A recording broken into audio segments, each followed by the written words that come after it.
on Sunday. She's like, oh, we're doing Very sweet. Thank you. Like, 200 Thank you cookies, so not too much. bad. Yeah, that was 200 dozen cookies. Yeah. Oh, 200 dozen. That's a difference. Oh my I gosh. gotta bring you guys some velvet cookies that Tom makes. Something for your sister. Okay, good evening, everyone. I'll call to order the Charter Revision Commission regular meeting for December 17th. Please stand for the Pledge of Allegiance. I pledge allegiance to the flag of the United States of America and to the republic for which it stands, one nation, under God, indivisible, with liberty and justice for all. Thank you. Agenda item 3, quick chairman's update. As you all know, our final deadline for inputs has passed. It was last Friday, yes. Bias. And so did the weekend. We did get some department head and other inputs, board leaders and board chairpersons. But we didn't get a lot. And a little disconcerting to me, as I sent you, I sent you that note, that, because I reached out to a lot of people, I really did.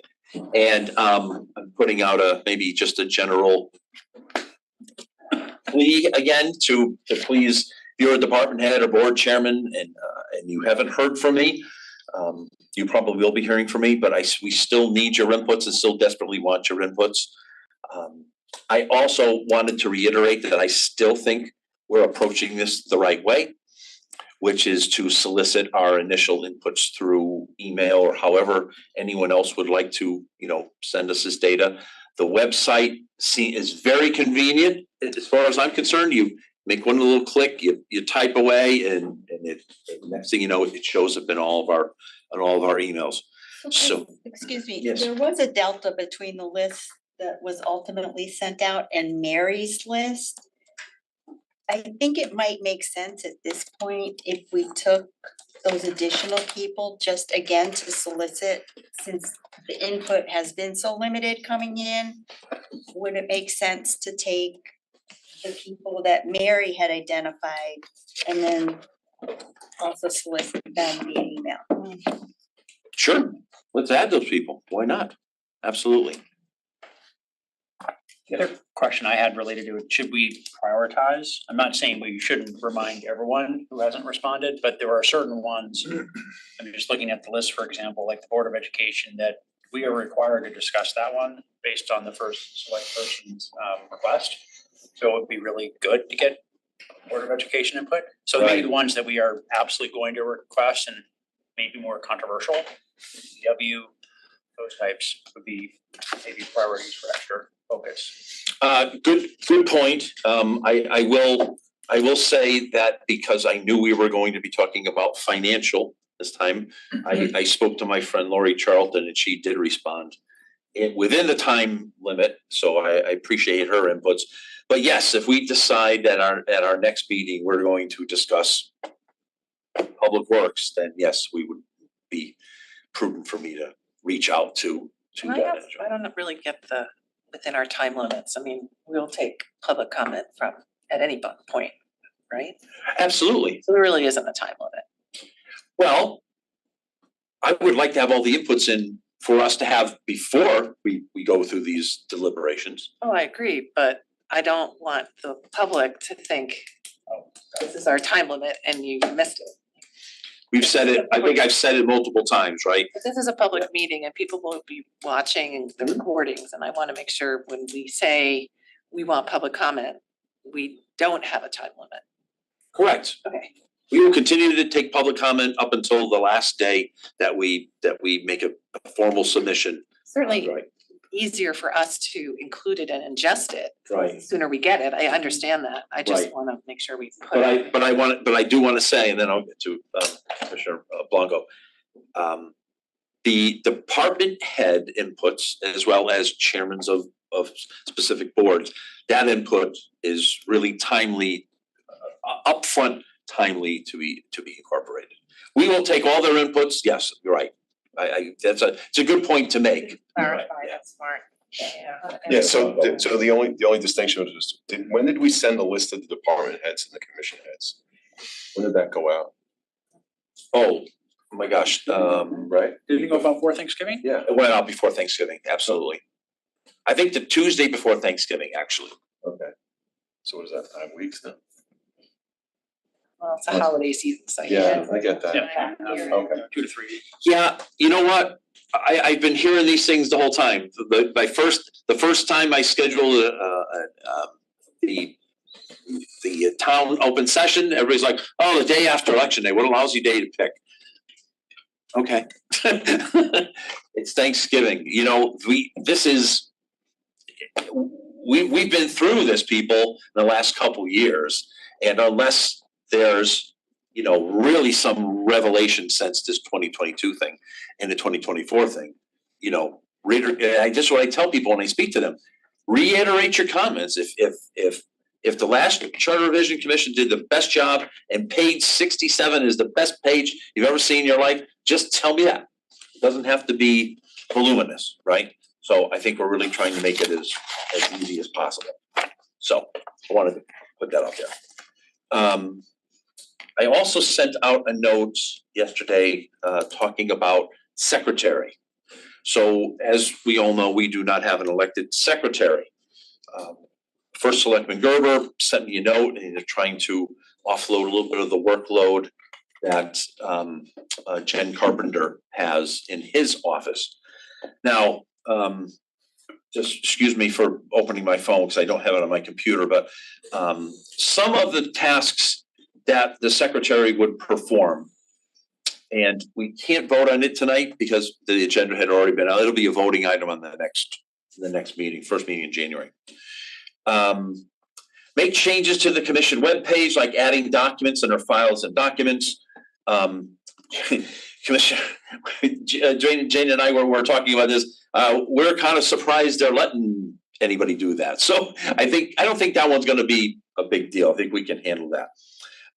Send agendas to the chair, created by the chair, to the members and other participants through the town clerk. I'd certainly be happy to take on that responsibility. That should not be a big deal. Review the paid recording secretary's draft minutes and submit it to the town clerk. I would also be happy to do that. So, and then send the final minutes to the town clerk. So there's a couple iterative steps. Posting backup and sending it out with the agenda. That's really what I'm maybe kind of looking for the secretary. I think between Jane and myself, we could handle most of this, but whoever would be kind enough to put their hat in the ring for secretary, just wanted to let you know that all of those tasks will not fall upon you, and it'll be a team effort. So I wanted to at least bring that up. Again, we can't vote on it tonight, but for consideration, and our first January meeting will be on the agenda. Any thoughts on that, comments, questions? How is the backup determined or collected? The process today is pretty simple.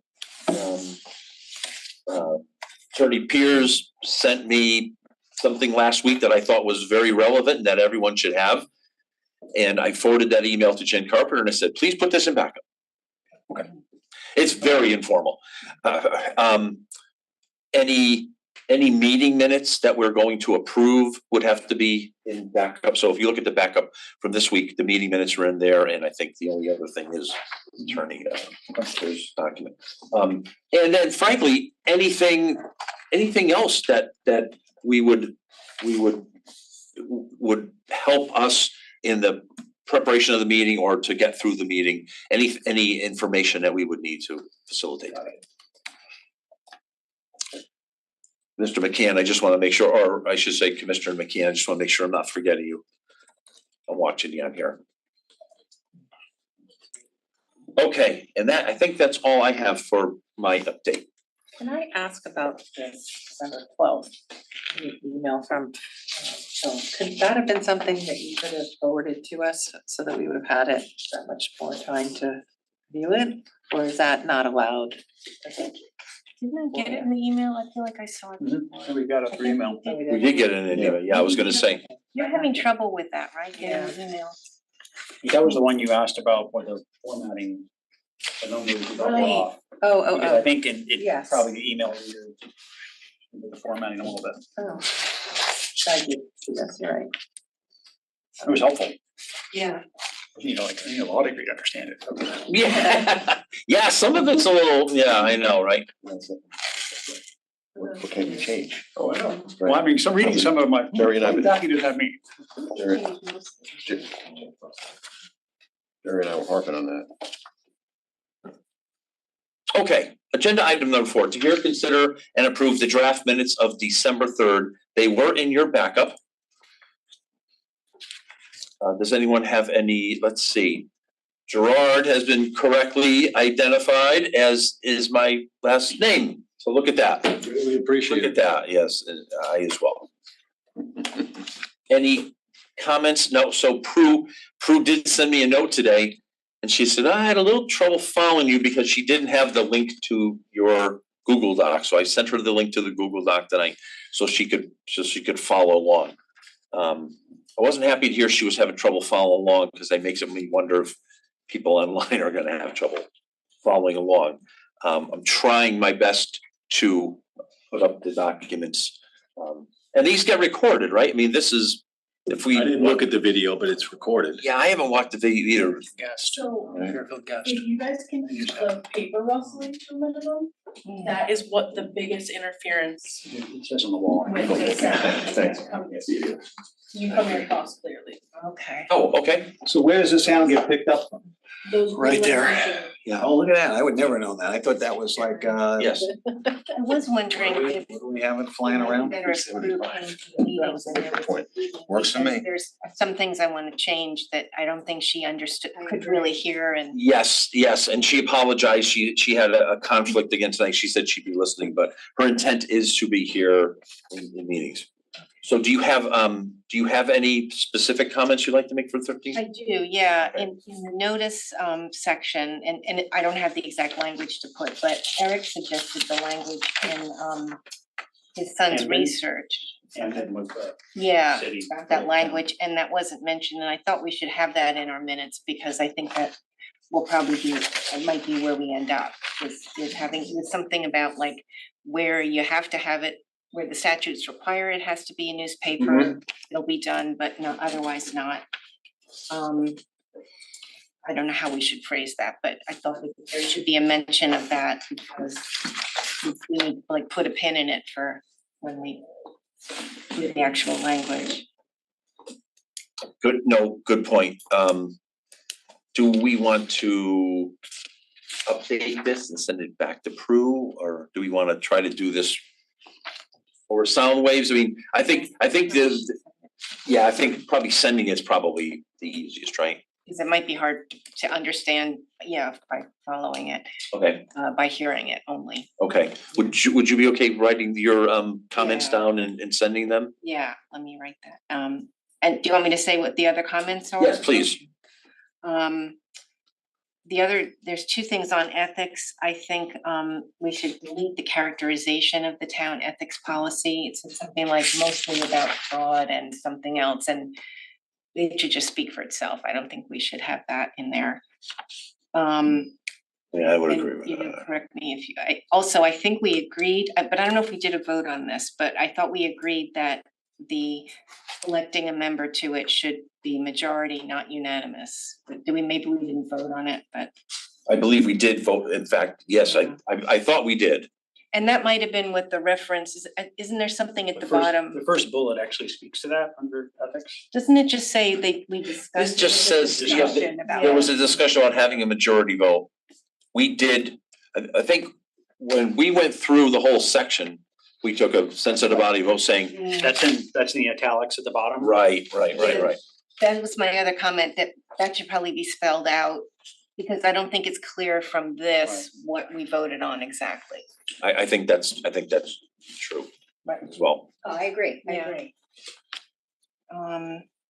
Yeah, so those are my two things on or 3 things on the ethics. And then the town seal, I think it was probably hard for her to hear, but it should be clarified that we're all talking about how it probably should be in an ordinance. I don't think that was a vote we made. We did not make a vote on it, but I think that was more of a casual conversation that kind of was a tangential to ethics. Right, true. And I would agree the same thing applies to the second bullet under ethics, the term limits. That was not actually a discussion as part of ethics. It was more of a sidebar that we were having. So I'd like to see that bullet point pulled out from under ethics. Yeah, agree, because we did discuss it. I think it was probably me bringing it up. And I think Commissioner Treshik even said, well, you know, we're gonna talk about we're gonna talk about terms and limits in another meeting, which was an appropriate thing to say, because there's more than just this one limit on boards and commissions. We can remove that, okay.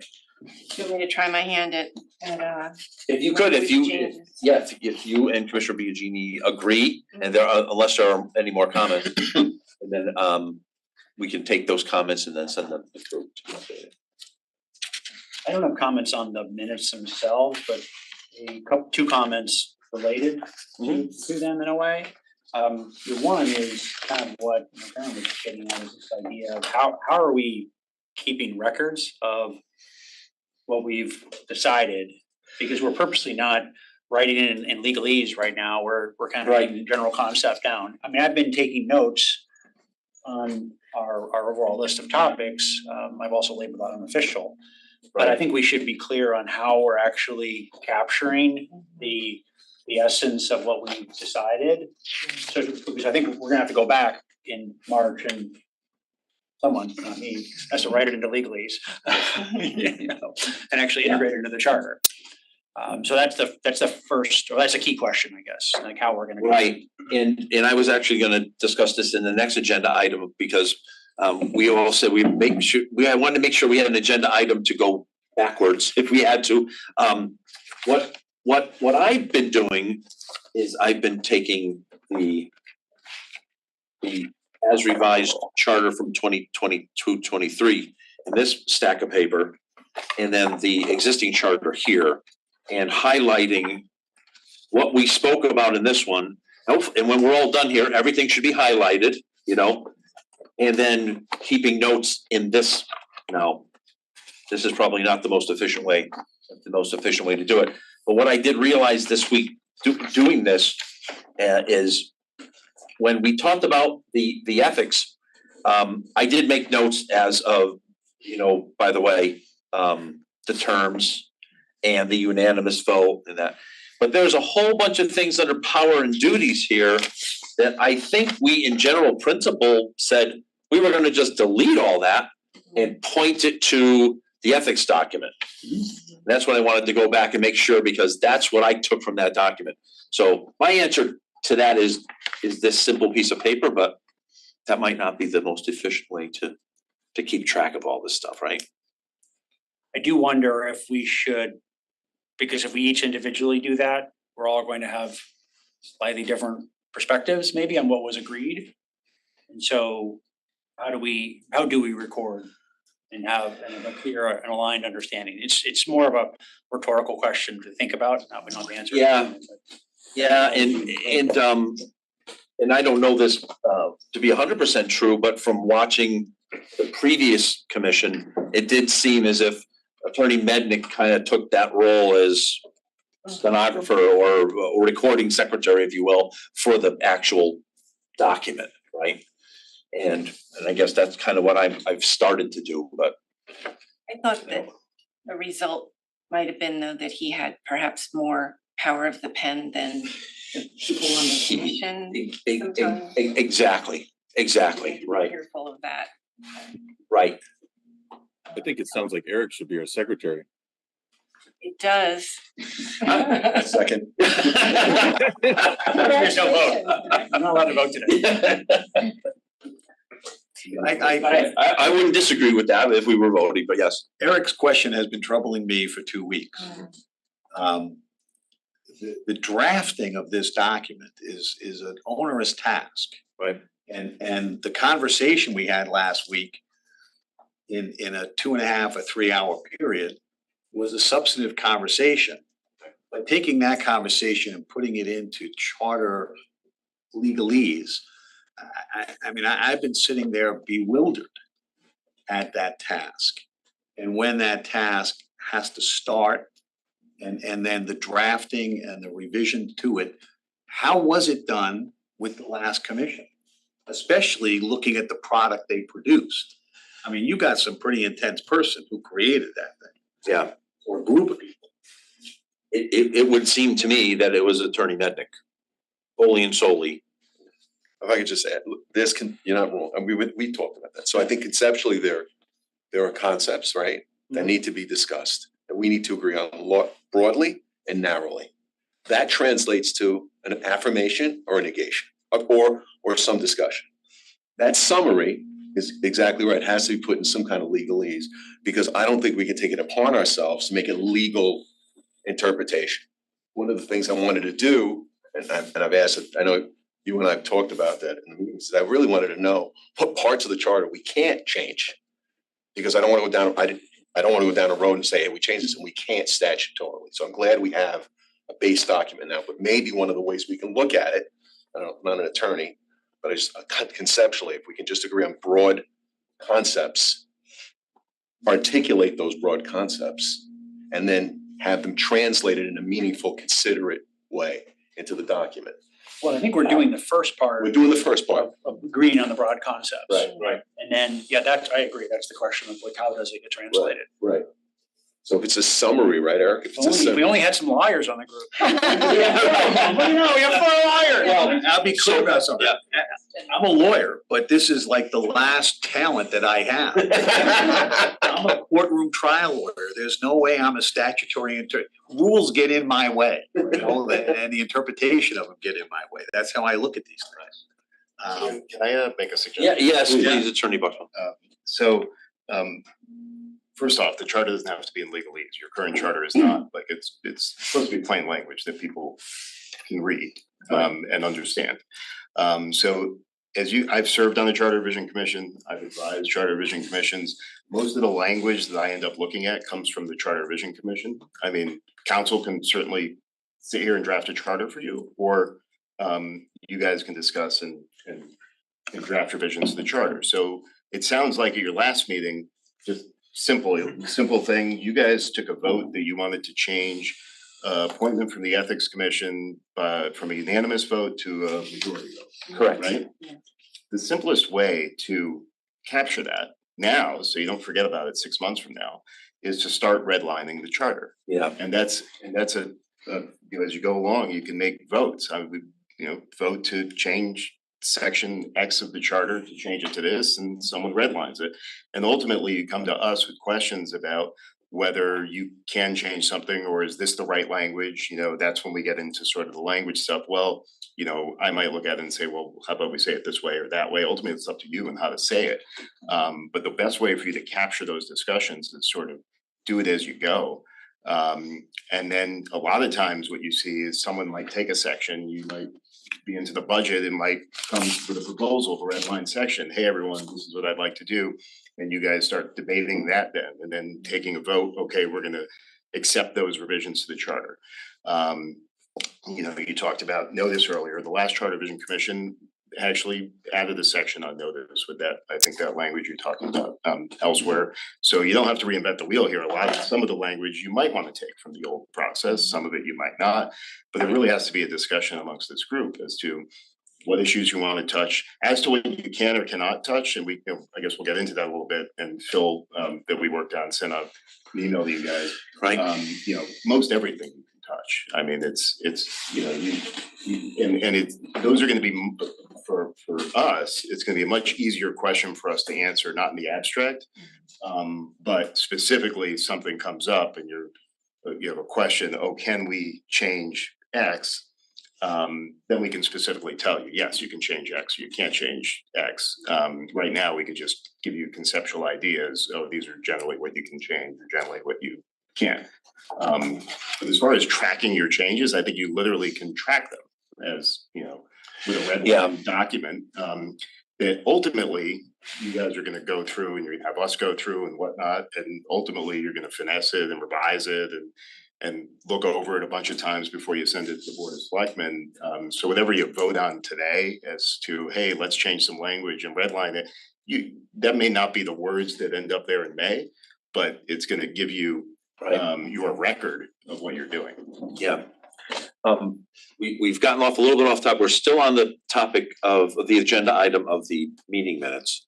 So we're gonna postpone the meeting minutes, the approval of the meeting minutes to the next meeting, and we'll have your comments, okay?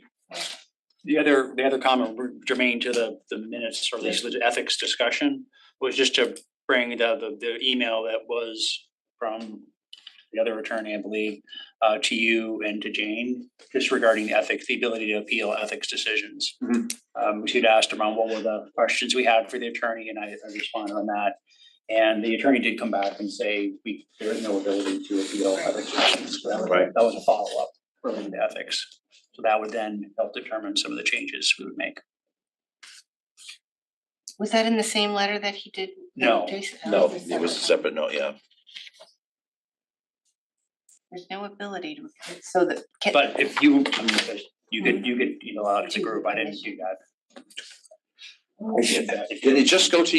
Yeah, you Three of had asked me to, what was from a record of what was, Oh. what the attorney asked about, and he responded to that. So it's just. Oh, so I three did of us forward plus that the out, attorney. okay. Yeah, so the rest of That it, under the information. yeah, so that's what I was trying to make You know, sure. with some cases saying that there is no right of appeal Yeah. to of an ethics decision. Right.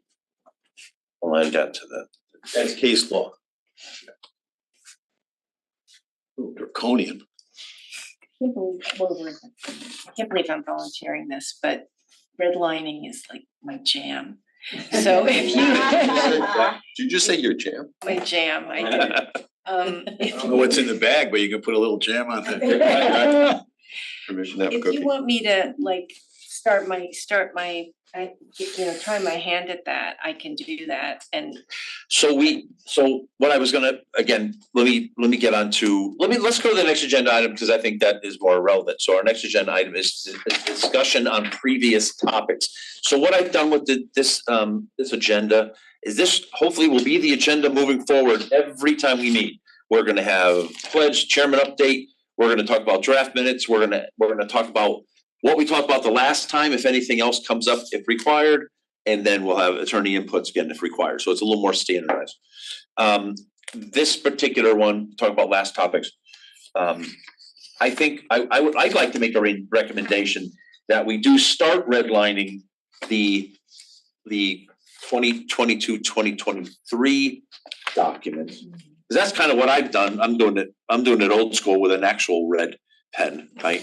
But I think that's the only way to keep track of this, because we are not gonna remember everything we said. So maybe starting tonight, when we talk about financial, if there's something in the charter, I can get us to that portion of the old commission's document and say, I think we should delete paragraphs A, B, C, and D, and then we can hash through that. And then certainly love you to work your jam and redline that document, and I'd be happy to send you, Commissioner, copies of my notes already, if that helps you, so. okay, yeah, that'd be great. Appreciate that. And It is brave. You just have to make sure what's appearing red in your document has to be changes from the current charter. That's what I was just gonna ask. That's Go what back needs to what's the source So document? you may take that document, approve language, it has to be retyped into, No, it needs to show up as a charter. change, Correct. as a change from the current document, because that needs to be Oh, well, look at that one. is changes from the current document.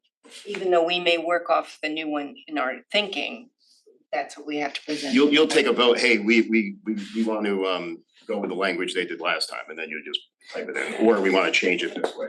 But Yeah. that's the, Because I asked, because there is this document that is what supposedly the red line. And And when I reached out to Attorney Mednick, he said, oh no, that's not the red line from the old document. This is just the red line. I don't know what this is. It's a change document because the old document and the new document don't look anything alike. I mean, the sections aren't the same.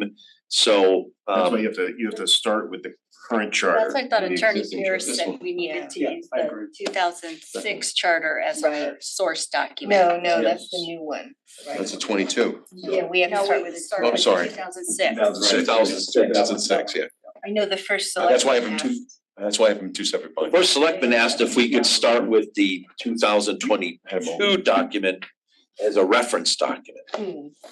I just have them Certainly a in, reference document. I just have them in separate binders, Commissioner. You may go through and I'm say, confused. you know, we wanna adopt all the changes in that document, in which case, okay, well then your work is done, but Right. if you're gonna go through and make changes, you need to do it on the current document because none of those changes have been approved.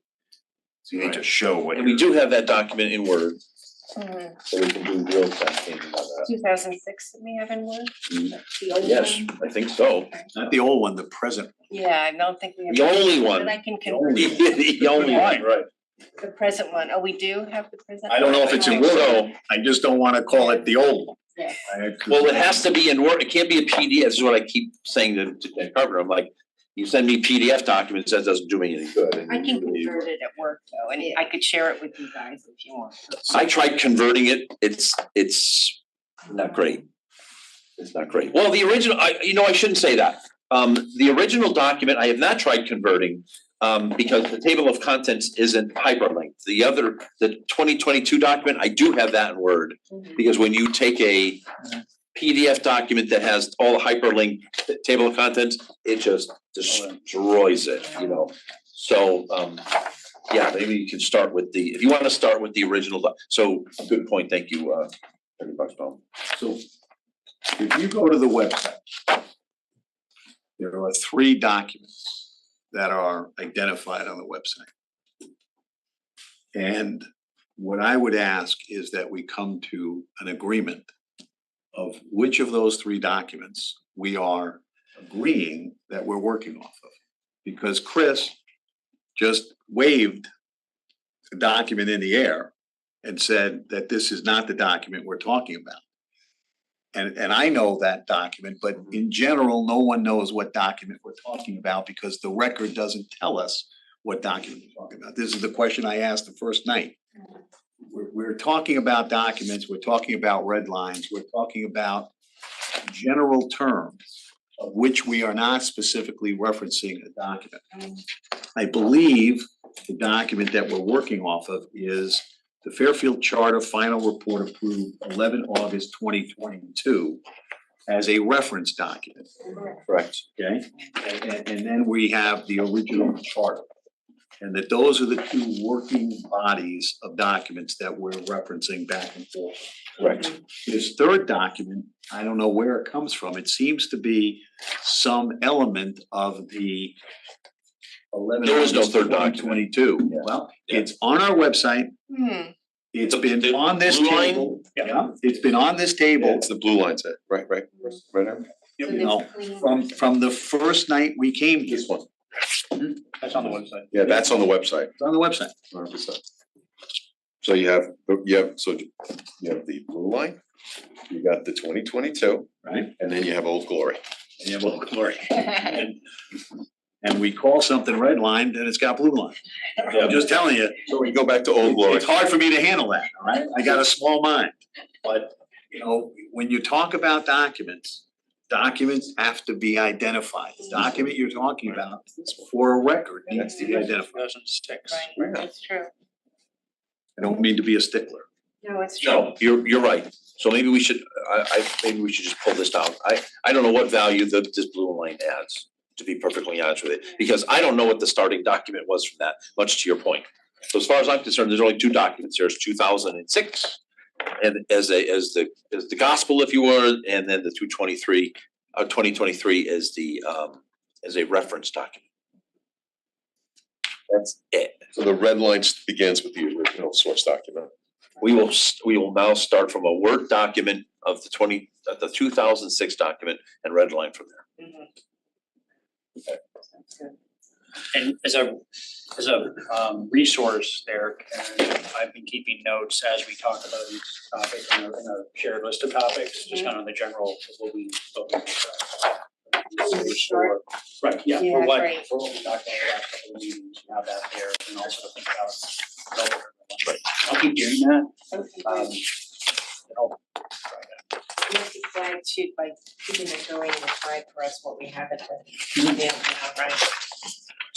And then Chris, for you and the commission's desire to engage the public and to let the public have an understanding of what we're doing. If in the next selectman letter, you add into that each week or each meeting, our minutes are gonna reflect decision processes that we're making along the way, so that the public isn't getting a final thing, the public is getting spoon-fed. Right. Issue to issue to issue to issue, and if someone has a question about it or challenge to it, they have an opportunity to respond. I think it's beneficial to Great idea. answer this angst that you're having or we're having. I'm not having it, but you know, I respect the fact that other people are. Right. This gives people an opportunity. Agree. Yeah. Agree. So when we talked about ethics last meeting, and again, just to talk about this for 2 seconds. Under 1015 Ethics Commission, under the current there's only one, under the 2006 document. I believe we made a few changes. Those changes were, all right.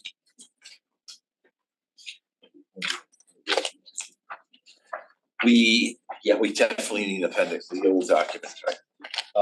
We changed unanimous vote to majority vote in section A1. Yep.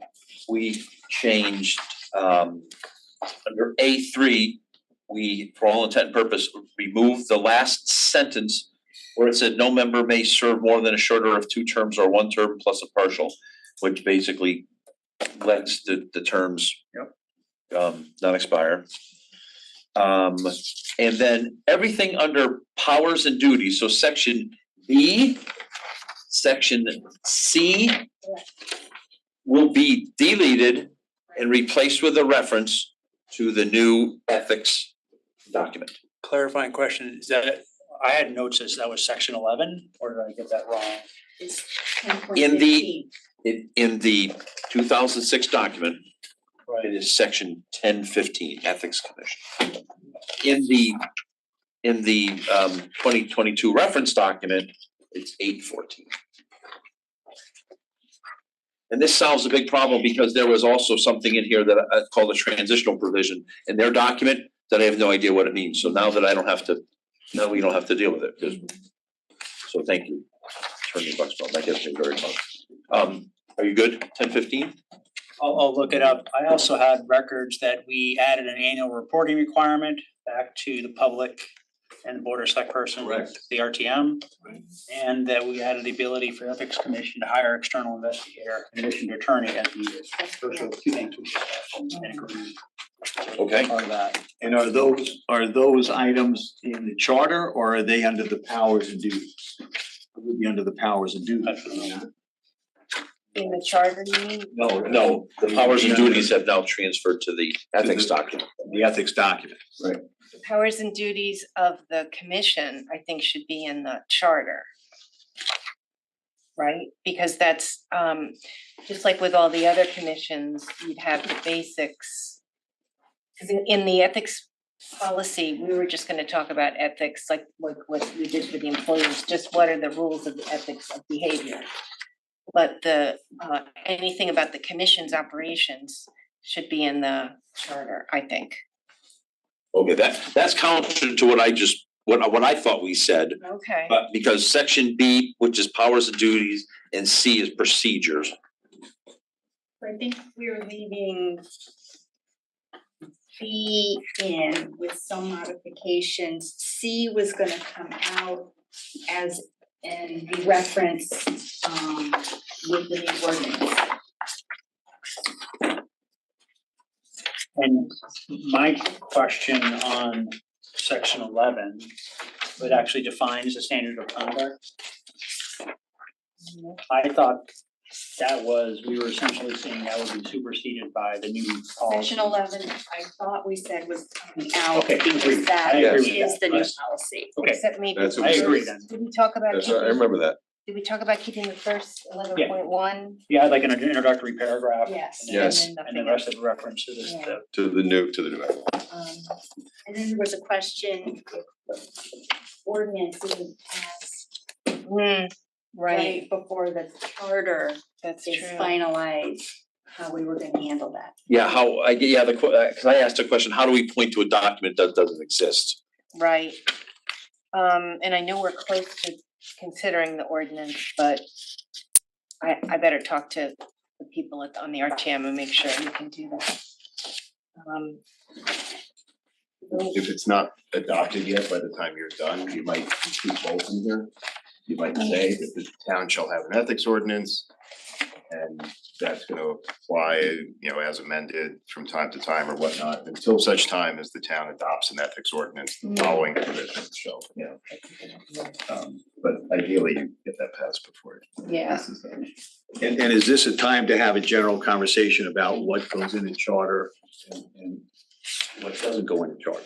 Right. So if you. That's our next agenda item actually, is the Okay. charter versus code. Right, the versus code. So just so I'm clear, you're leaving section B in, Correct. but C will be replaced, Right, and B is gonna have. B will be amended. Correct. Yeah, I guess C would be replaced. I don't know. See, this talks about what you do on complaints. Mhm. So any person accused of violation shall have the right to appear and be heard by the Ethics Commission, that kind of stuff. Mhm. It says, in the absence of extraordinary circumstances, the hearing shall be held within 90 days. Those sound like things to me that would be, Yeah. I guess I've been assuming, but I welcome your input if you have any ideas, but I've been assuming that anything about the operation of a commission, of any commission, would be in the charter. And then the policy, the policies that it will enforce would be in the code. well, one of the things we talked about last time, kind of holistically, was anything that could change at a True. less than charter revision pace, which is 16 years, 18 years, right? Should be in a document that we could readily update and then have this document point to. So if we don't ever think that we're going to wanna change about, upon the finding of probable cause, determine whether there's been a violation of standard, we're never gonna change that, right? But it's not, that this should be in here. Anything that says that could potentially change, I don't think I thought we said should not be in here, should be pushed out to a separate document. If we think the procedure is that, then we can certainly leave it in. But like section D, quorum, Yeah. yes, of course, that has to be here. I mean, right, so that's a very simple thing. Yeah, I'm good with that. I think that makes sense. Yeah. Yeah, and it cuts down the charter length too, so which is a side preference, but okay, that's a good idea. So leave B in, take C out. Yep. And keep the quorum in. Keep quorum in.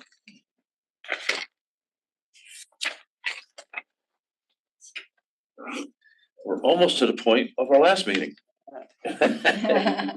This is important though, because like I said, we had this great discussion, like you said, 3 hours of discussion. And then I went back and looked at this and I'm like, did we really say to remove that or not remove that? We need to be really careful. And now that we're working from this one document and we're editing from the one document, much better. So thank you for that.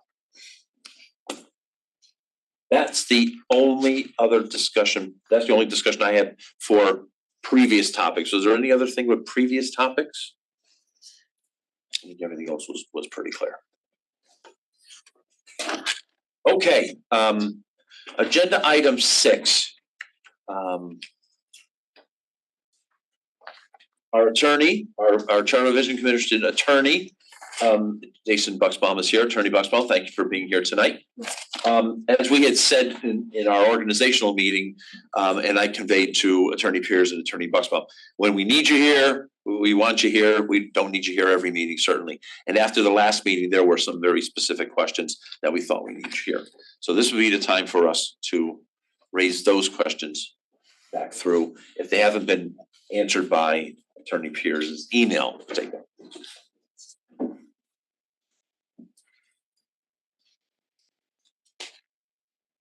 I'll open it to the floor. Any commissioner? I guess one question I had when I read this, section 4, it's the second to last, examples of statewide versus local concerns. And there was a point around local concerns of setting boundaries of wards or districts, but then there was a note following that saying, but not voting districts. And I was curious on that because one of the suggestions from the public has been that we change the variance allowed in the voting district from, I believe it's 10% now, 10% population. And that person says 0.01%. I think that might be a little narrow, but potentially narrowing it down from the 10% variance. And I'm curious, is that a voting district thing where we can't change it, or? Is this the RTM in other words? Yes, the charter, related to the RTM district. The current charter allows for a 10% variance in population across the districts. And the public commentator, he is requesting a much narrower variance, allowed variance across districts. I think And that- my question is that allowed when there's a comment around not changing voting districts? So. I think, isn't that an equal representation issue? I think that it has to be a minimal amount so that people in a district have equal representation to another district, right? Right. Well, I guess that would be an additional question, is 10% equal enough? Right. You could argue maybe it isn't. So that was definitely a question I had, because I wasn't sure if that was allowed. So as to the specific question of whether 10% is a legal number or some other number, I'd have to look at that and Yeah, of get course. back to you. Yeah, we're not planning on discussing Yeah. these today, so these kind of follow-up questions. As to, and this is sort of the difficulty of, we tried to put together a sort of a summary of what can be changed, what's state, what's local, but until you have specific things like this, it's really hard to say yes or no. A lot of the stuff when you look at this about statewide concerns and voting, you're talking about the statutory requirements around elections. Which seem How to be kind of out of scope in towns, a lot of right, ways. how towns divide up their districts for local legislative body purposes is different. It's in your charter now, right? So it's something that you have authority over as a town. It's not that you can't change it or whatnot. How you can change it, like the substance of it and your variances or whatnot, that's a separate substantive issue that we'd have to take a look at. But certainly you can move districts around for local purposes. You can't change your legislative districts or things like that. Or state legislative, right? Yeah. And there was also related to elections, there was a suggestion that we move to ranked choice voting. And my read on this would imply that first we do not have that ability to change, but wanted to ask. Yeah, I mean, the state's looking at that. I think the governor's got a task force on that, and they're looking at that right now and whether they can give folks authority to do that. But you need to conduct your elections currently as dictated by the statutes. So we cannot shift to ranked choice You voting. can't change, yeah. For you can't county elections. Right. Okay. That's gonna be an easy That's one when we easy. get there. Yes, that's really easy. I think there was.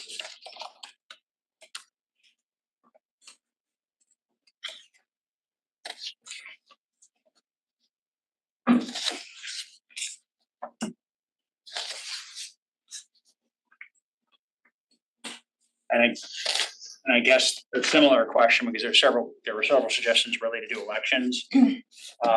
One was a suggestion that moving RTM to nonpartisan elections.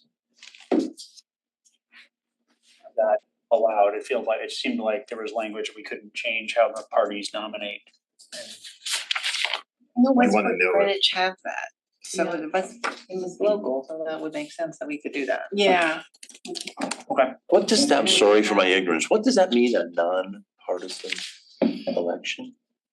You You're not Democrats. You're not, you don't You don't run as a. you don't run as a, under a party. Right. So it's just Karen Wackerman versus Chris DeWitt, and they don't know anybody, so you just don't have anybody on the, no affiliation on the ballot. And I guess you raise your own money because the parties provide the money. I was just gonna say, so that has a whole lot of other, Yeah. you know, for, Right, and maybe there's a primary or not, I'm not sure. they can't be, Well, a primary is. can't be a primary because it has to be party specific, right? To a shorter list, I guess.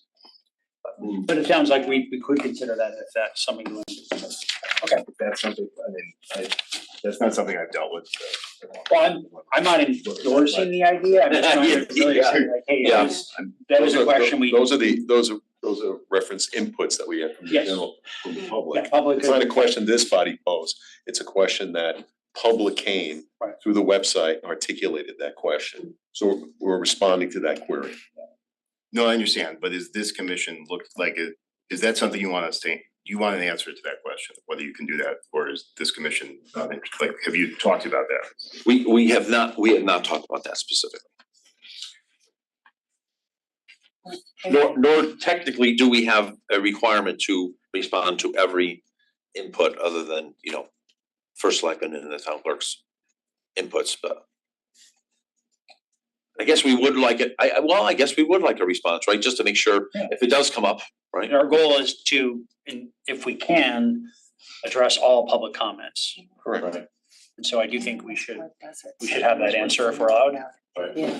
It doesn't have to be answered here. I don't think Greenwich does, Doesn't have to but be I'm answered not here. sure. No, It could be answered there. Right. That's right. So one of the questions you want us to get back to you on is whether you can have nonpartisan elections for RTM. Yes. Okay. Yeah. And you also want to know if you can change the variance requirement for voting districts in the RTM. So less than Yes. 10%. To less than 10%. For less than 10%, And I guess confirming that 10% is still. statutorily, or whatever the current rule is, right, rule is.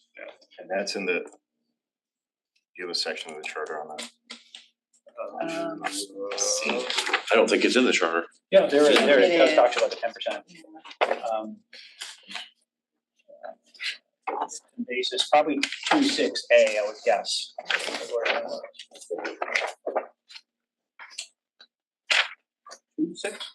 26A. Voting Yes. districts. 2682. Oh, here it is, 2682, yes. Yes. After completion of the census, right? It's A, right? 2.6A. 2.682, subparagraph. Yep.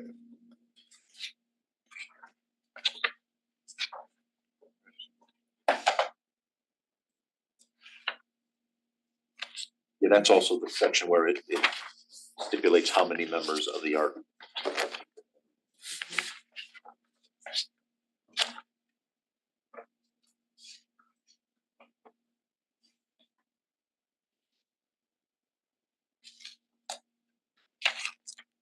Any other specific questions?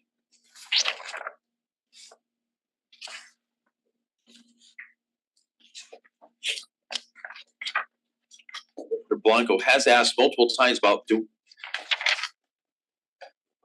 what part of the, do we have do we have some way of understanding what part of the document we actually can't touch, or are we doing that selectively? I think Attorney Bucksbaum answered that, say broadly, you can change the majority of the charter and its language. Once we get into the nits, maybe when we go through the red lines, when the red line starts posting, again, I posed this, I'm not, for this general discussion, when those red lines get posted, maybe that's the opportunity for maybe in advance, maybe we want to give some of that to Attorney Pierce or Buckstown, so we can kind of do it in tandem, that we're not going off the rails, if that makes sense to the body. Yeah, perfect. Yeah, and you're gonna, and you know, specific questions will come up as you go along and you might wanna know, and you know, we can answer specifically. You know, we tried to give you sort of broad framework. It was helpful, it was very helpful. And there's certain things you definitely can't do, like you can't like, you know, there's certain specifics that were outlined there that you definitely can't do. Yeah, that document was it, or that. But, It was helpful. you know, for the most part, if it's currently in your charter, it's something that you probably can touch because it's, you know, it's there. But ultimately, we'll look at, you know, if you don't come to us with any question, You're still gonna look at it at some point, right? you're gonna send us, I would hope, like the red line, or it'll come to us after you send it to the Board of Selectmen. At some point, we're Right. gonna see it, we're gonna say, oh, maybe you should, you know, change some language around or push back on something. Or What I was suggesting is just as a work product, again, Commissioner, thanks so much for doing that. Maybe we give you in pieces as opposed to bombing you at the very end with a large document that you can't react to and then we can't react back to you. If that makes sense to the body. Okay. And that was my initial question was just, what can we touch narrowly? And you answered it. You can amend, change, argue, discuss concepts in here, and then there's stuff you just can't change. And I think the red line will pick some of that up. Thank you. Okay, there's no other questions for the bus bomb? Thank you so much for your time today. Free to stay. I don't think there's any other comments. It's up to you guys. Tom, Hang out. so I'm good. if you don't need me anymore, if you want me here, I can stay. So you tell me. I think if you stay for the next topic of the charter itself and That'd what be helpful. could be included in the charter. Yeah, I think that's a really good Your point. experience that you've expressed, that you've been on a charter commission yourself and you've been there drafting them. Or reviewing them. And that actually brings up a question I did have specifically for you on the charter topic.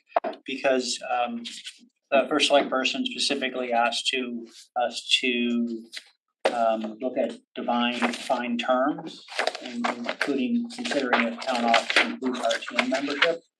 I was curious on what the so what was, so what would change if we decide to define RTM town office? I put it in That's separate. follow-up, that's fine, but Town Probably have to- office. We have to go like see where town office is used and see if it right, but makes that's sense, where I right? think that would be helpful, because on the surface, sounds good, Mhm. but really what are the implications of that, and how would that grant additional powers, would that create issues or anything like that related to the RTM and how we define that? 17-2 then, right? Having said that, let's move on to our next agenda item, which is discussion on CRC topic category charter. Pull up your document. Okay.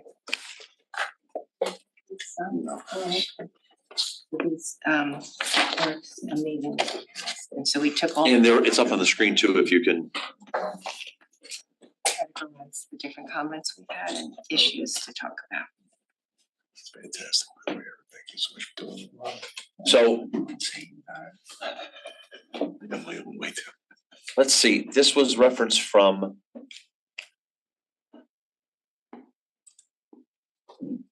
I think, isn't it, the two topics. Is Benel's email. In 11/20, hold on, so there's.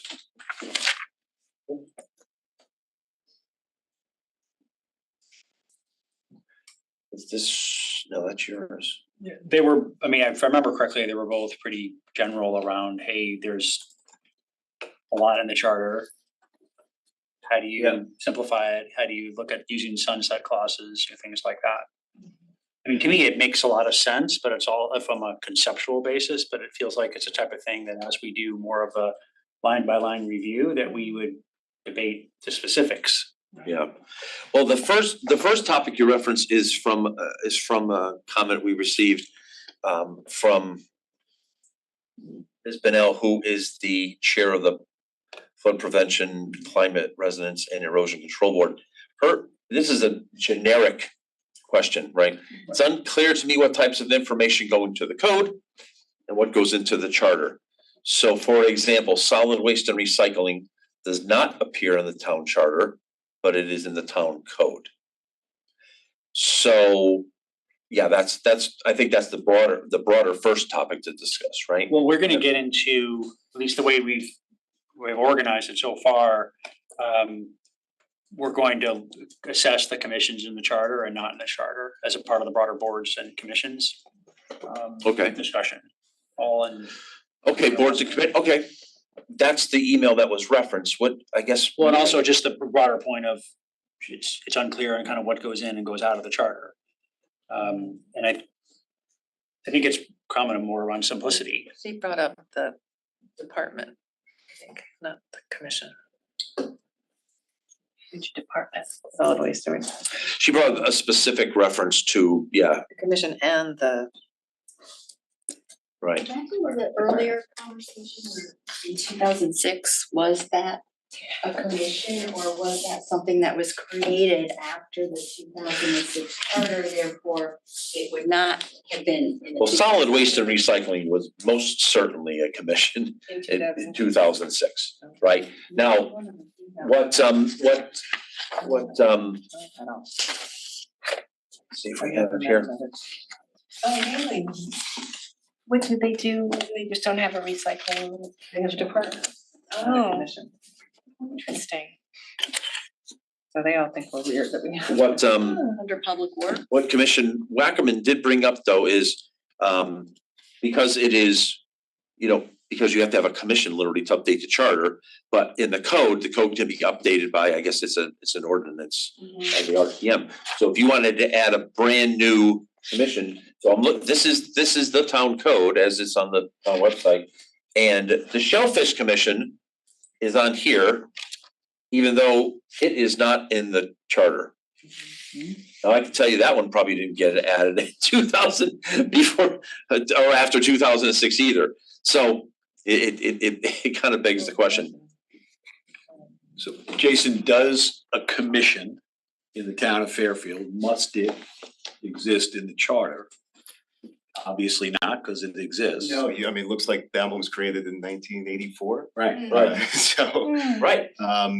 no, I mean, it's really up to you, what you wanna put in the charter, what you don't wanna put in the charter. A lot of times what happens is things do, you know, it's been 18 years since you had a charter revision, so Yep. certainly things have changed since then. And that's where things pop up all the time in between charters, and maybe it doesn't always make it into the charter.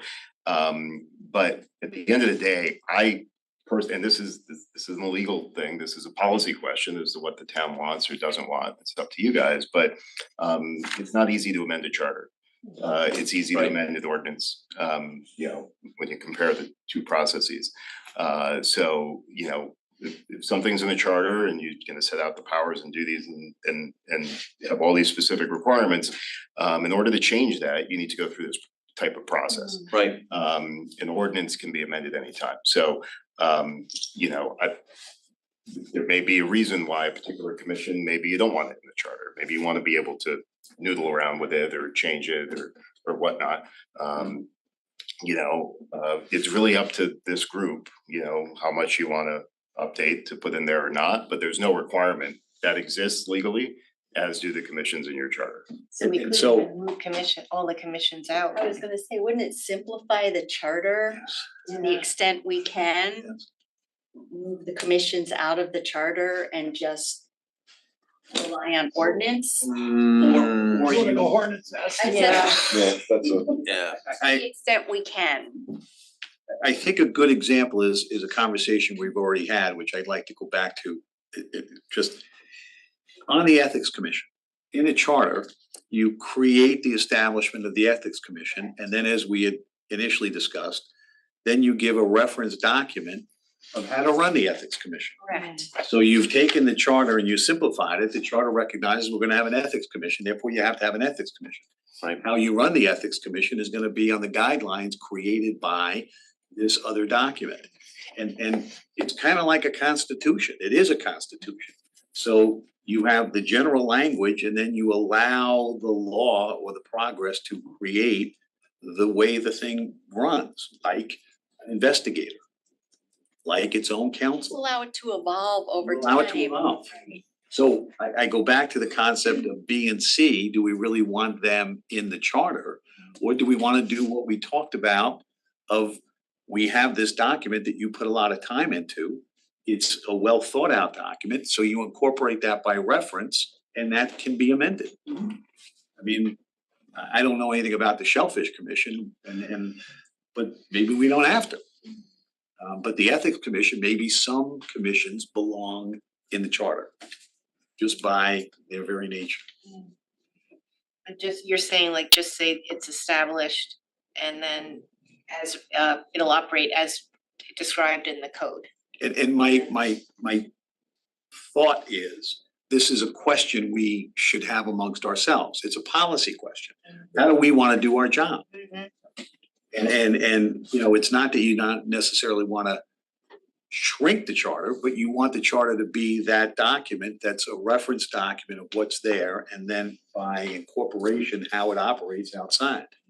That would be my philosophy. I would almost prefer that all of the commissions be in the charter.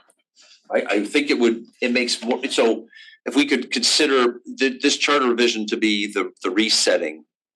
You know, we've added, there's clearly some that have been here, like you said, from 1984, way before this. But there were some like FairTV, this probably was after 2006, right? So, you know, I would like to think that we would have all of our commissions in one spot.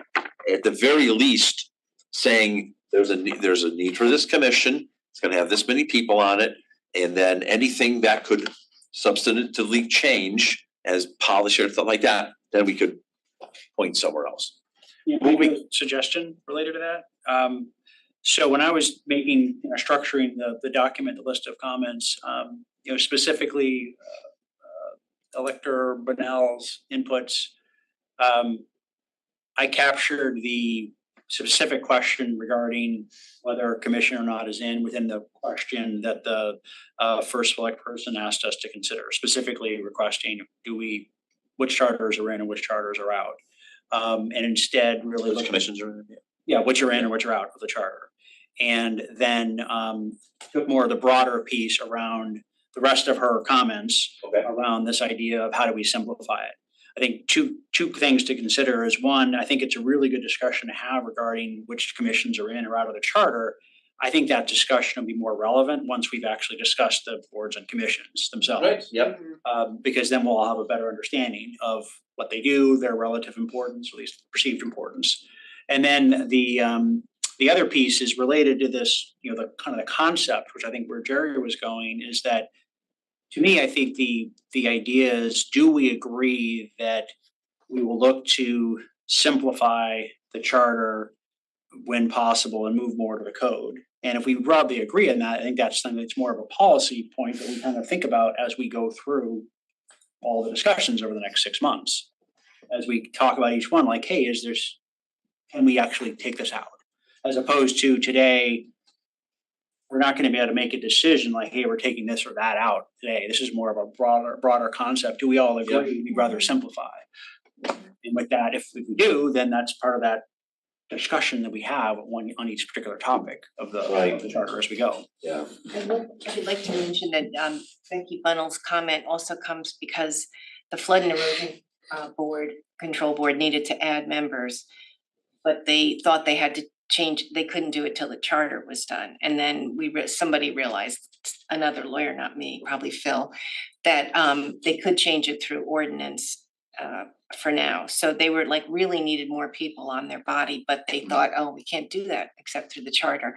So that's just one reason to maybe do what we're talking about. Can I just ask what the difference is between a board, a commission, committee, and a coalition and a task force? Because we have all those. And is there a hierarchy? There's one more important. This topic comes up all the time. It really doesn't matter. That's a word. It's what matters is what are the functions of the body.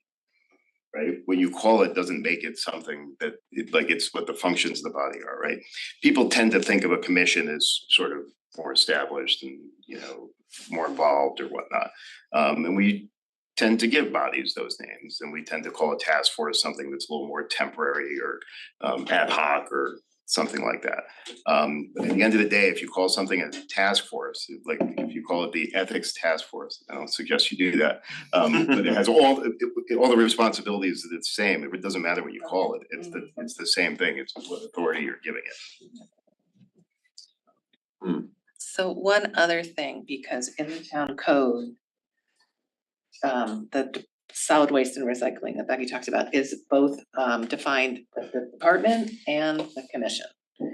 And the way that we do our hierarchy, like we don't have a org chart.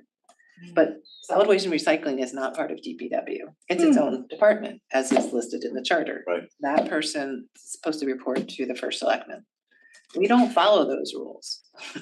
So if you're the first select person and you want to reorganize your departmental structure,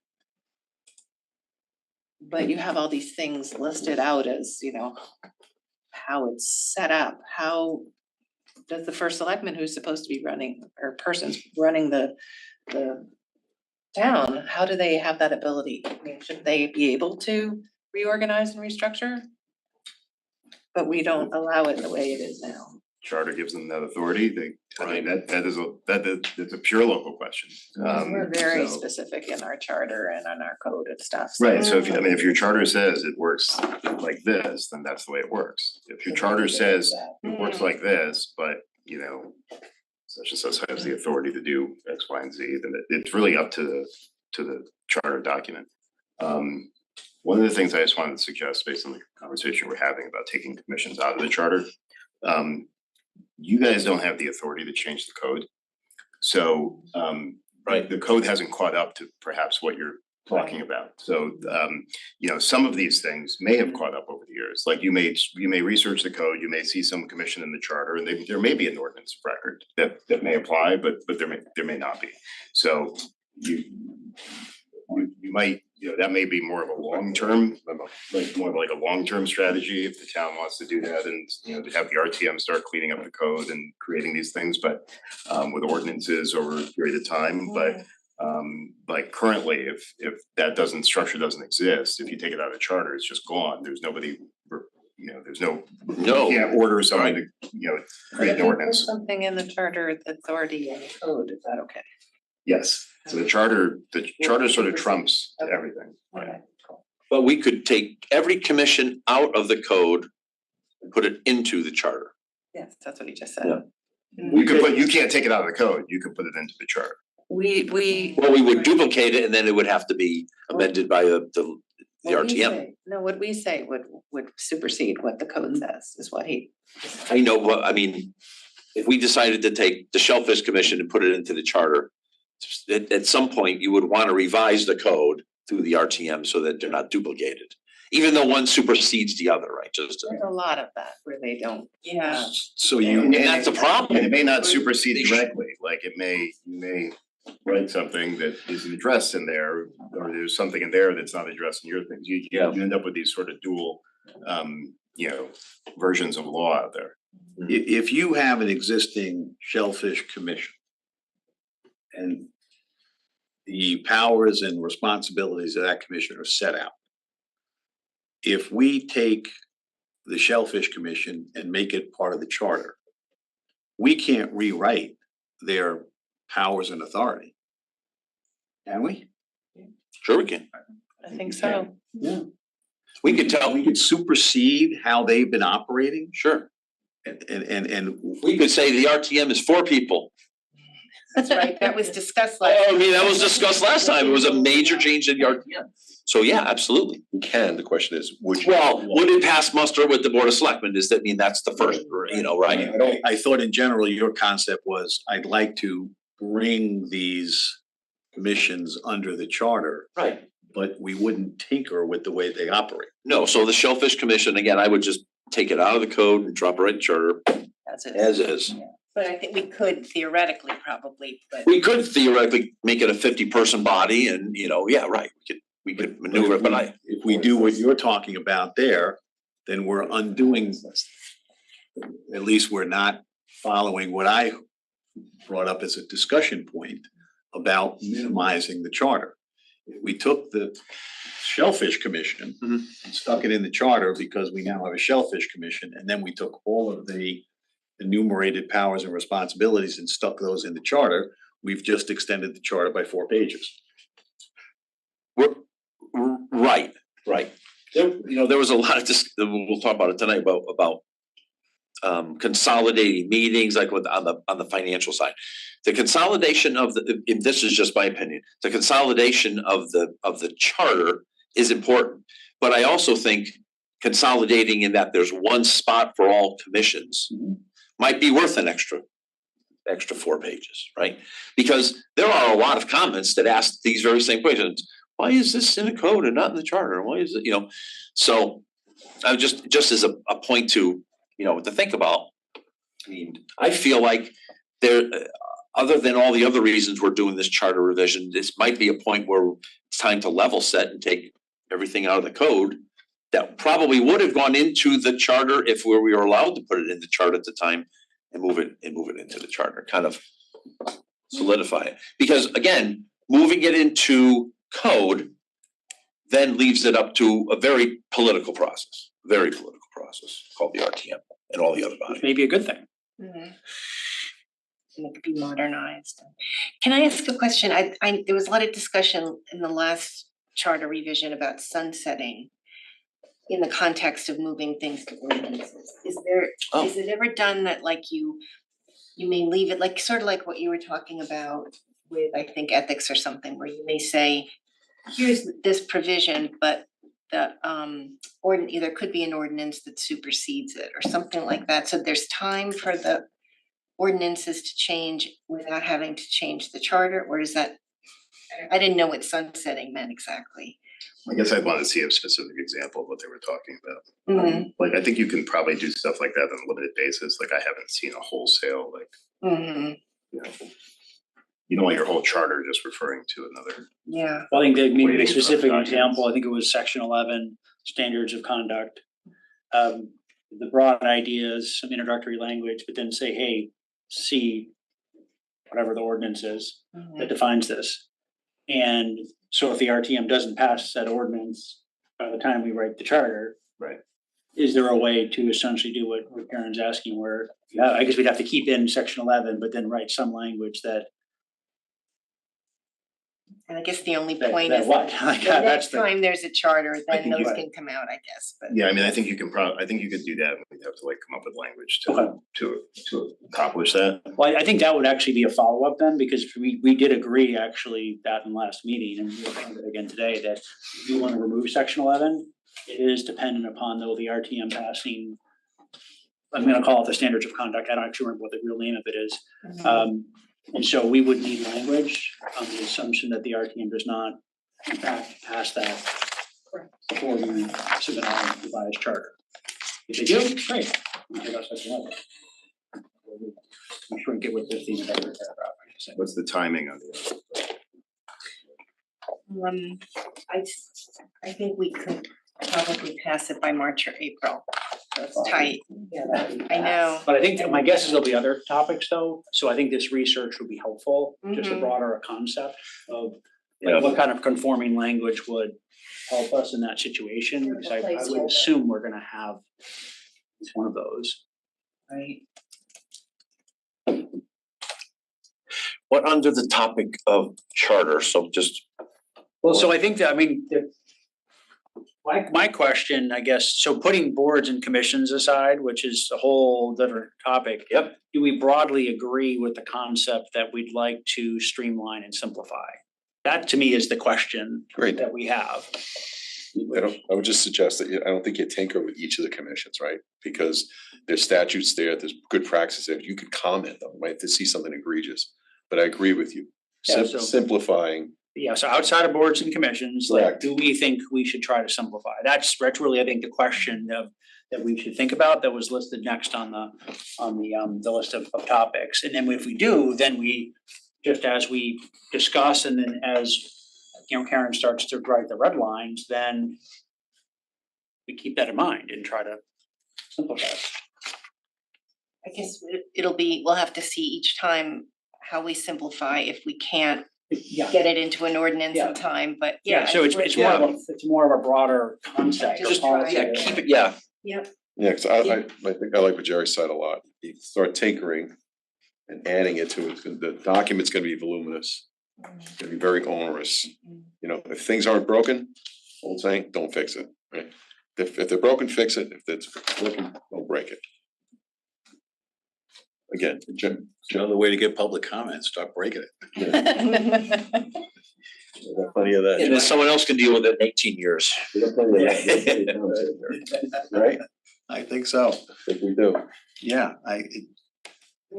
So Becky's question relates to appointed officers, which are staff. And So, okay, what does it say this? so it's not just boards and commissions, it's also staff and departments.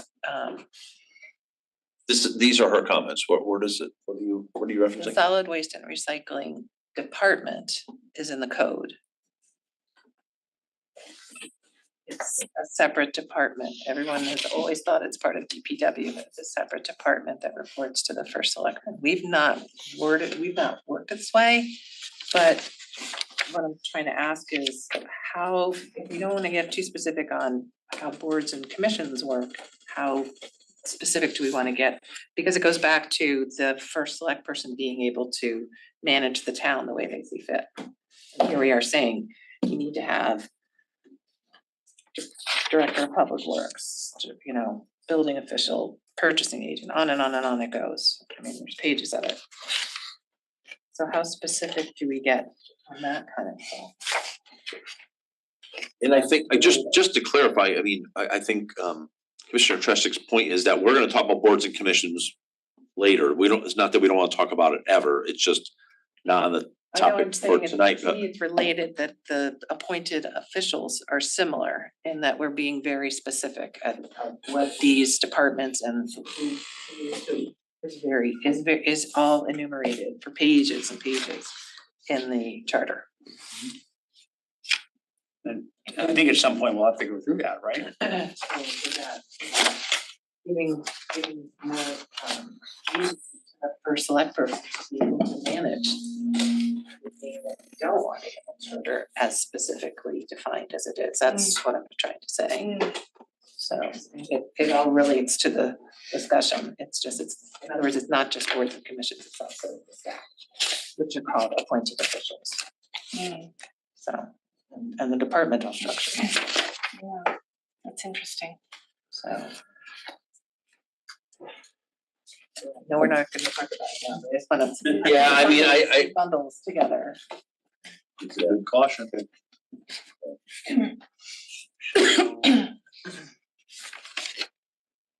speaking of the first selectman, So why don't I'll just add that as a topic for the positions. Yeah. So I interpreted that as boards, but it is rereading it, you are right, Erin. Staff, yeah. Yeah, so I'll And departmental structure. I'll Do we input for changes to consider? I don't remember. It really Did the does. stakeholder give us positions to change that? Harry, where are you reading from? suggestion to No, I'm change. just going by table. No, it's more of a, Okay. more of a broader question, like why is it in, why is it out? Right, okay. I'll make a note to add that. 9.7 is the director of public works, and then it goes on and on and on and on.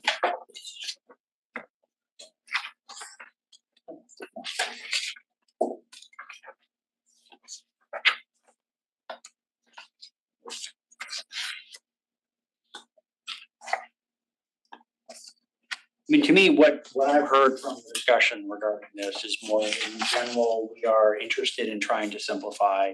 But it's going to be on a case by case basis as we review. That's correct. Yeah. So I would suggest we leave it at that and move on. yeah, I would agree. Agree.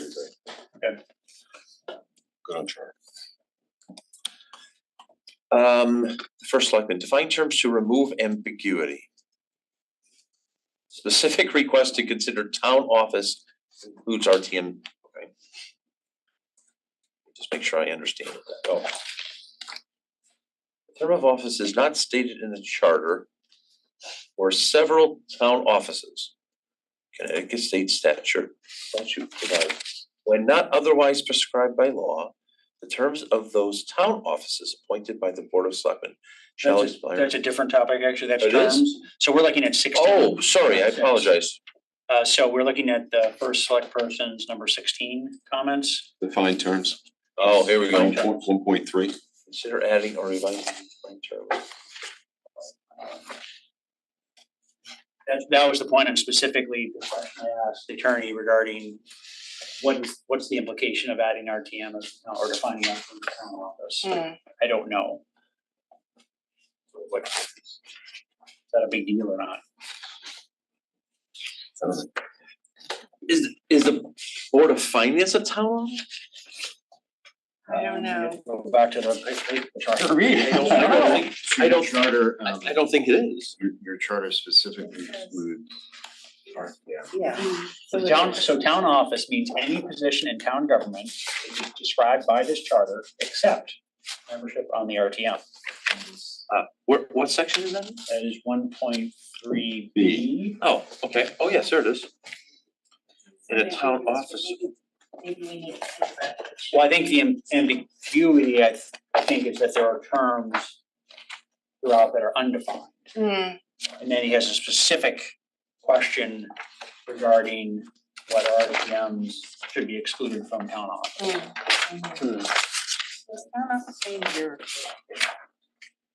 Any position in town No, government. any position. Include staff. Yes. Includes everybody but you. There is a reason, because this came up, Described by the charter. yeah, this came up during, I think, the last charter review, and I forget what the thinking was. I'd have to go through and see where we use that term in the charter.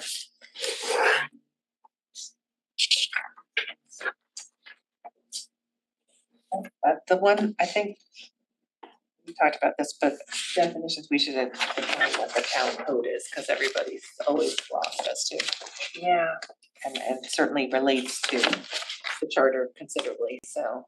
and probably is used even in the charter.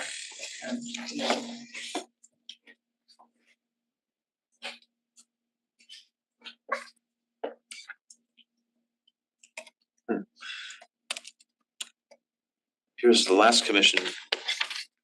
Took great terms, took great pains to add the defined terms of appointed town officer. Looks like you're reading the wrong document. This is Calling it out.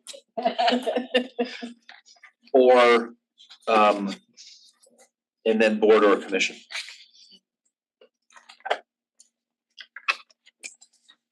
We did include the RTM.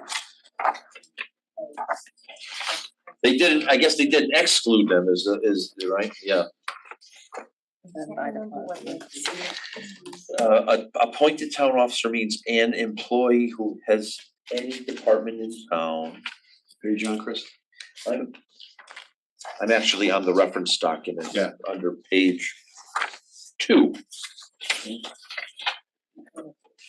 Board or commission for the purpose of this charter and except as otherwise provided, the terms board and commission mean all boards, agencies, commissions, authorities, or like entities or bodies of the town, whether elected or appointed. So it would seem that they did include.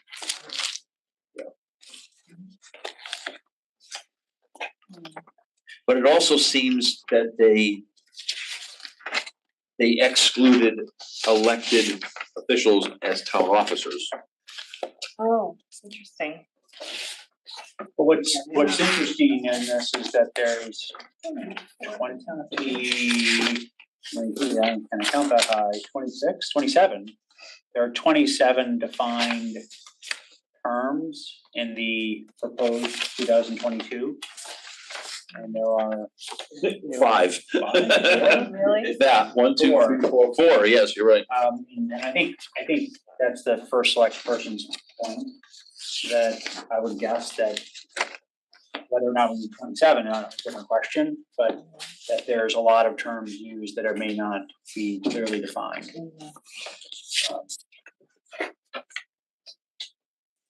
days, calendar days, do you really need them? And maybe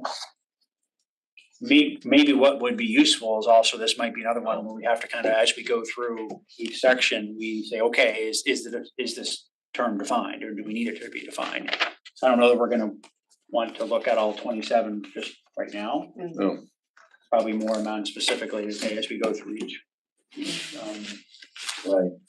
Like tonight, you go through financial. Yeah. You'll make a decision.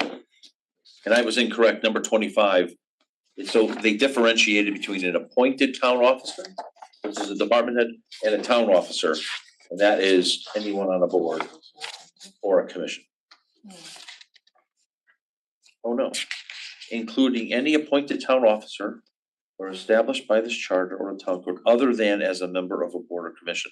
Yeah, so here's as if a town officer, you're not, a town officer is not anyone on a board or a commission. Interesting.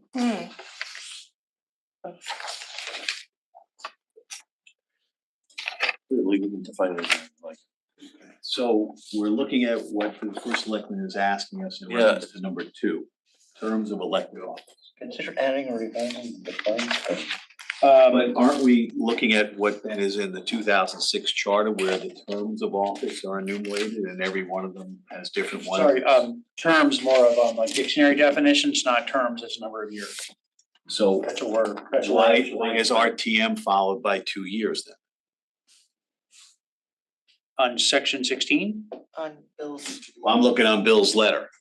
Right, Oh, that's- Bill's letter, section 16 is what we're discussing. Section 16, I think you're on the, that's the It's 1.3 mistake I made before, yeah. The source document. Thank you very much. The I only apologize. the only document, The only document, define terms. defined term, Yeah. 1.3. Yeah, so terms in this case are dictionary okay. definitions, not He's basically saying there's a lot of terms, there's a lot of undefined terms in the Yeah. charter, you guys should just be aware of that.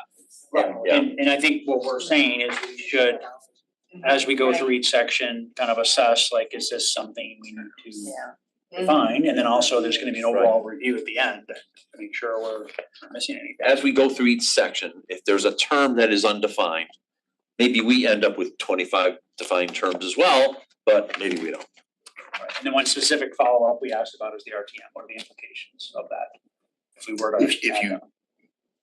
get rid of that exclusion and they become a town office Yes. under the definition, Yes. how does that, what does that change? Redlining of the newer proposed version is hard to deal with, and the footnotes are hard, we talked about that. It is, yes. Some of the footnotes explain, I think, why they made changes. So, or are, like, I found them helpful to just get context, but not to put in the final. So it may be that explain somewhere why they changed, made parts of the town office. Well, the 2022 did maintain the exclusion. Oh, I thought. No. Look at section 24 of page 4, section Number 24. number 24. I'm not gonna where, so section 1C maybe? Oh, 1,4C, Town office. which is what Bill asked us to look at. Right. So the first select person Oh, asked you're us right. to look at specifically town office. And they being the last charter revision commission retained that exclusion. Right. Don't know why, and so we've asked the attorney of what's the implication of that if we remove the exclusion and therefore RTM was considered to be a town office. Wow.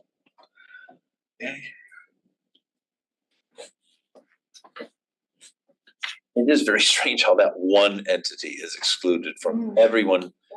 If you're on the Shellfish Commission, that's a town office. No, it's not in the charter, never mind.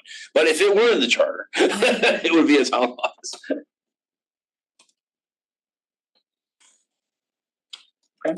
So broadly, we're agreeing that have to we will define the assess term. which terms we Right. need to do and we'll follow up when we have the legal opinion on the town office and RTM. Yes. Next topic, disability language. I think Julie DeMarco did it earlier. Yeah, she did. I don't mean to exclude the other gentleman, but I think the I thought she did a really nice job of explaining this in our department heads. Marco is our department head of Human and Social Services.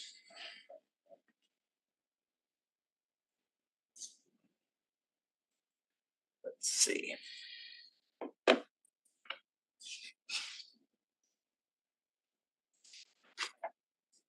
People first language we use, replacing terms like the handicapped or the elderly, quote unquote, both of those, with phrases such as, quote, people with disabilities, individuals with disabilities, and older adults. You're focusing on the person, not the function, reflecting our commitment to inclusion.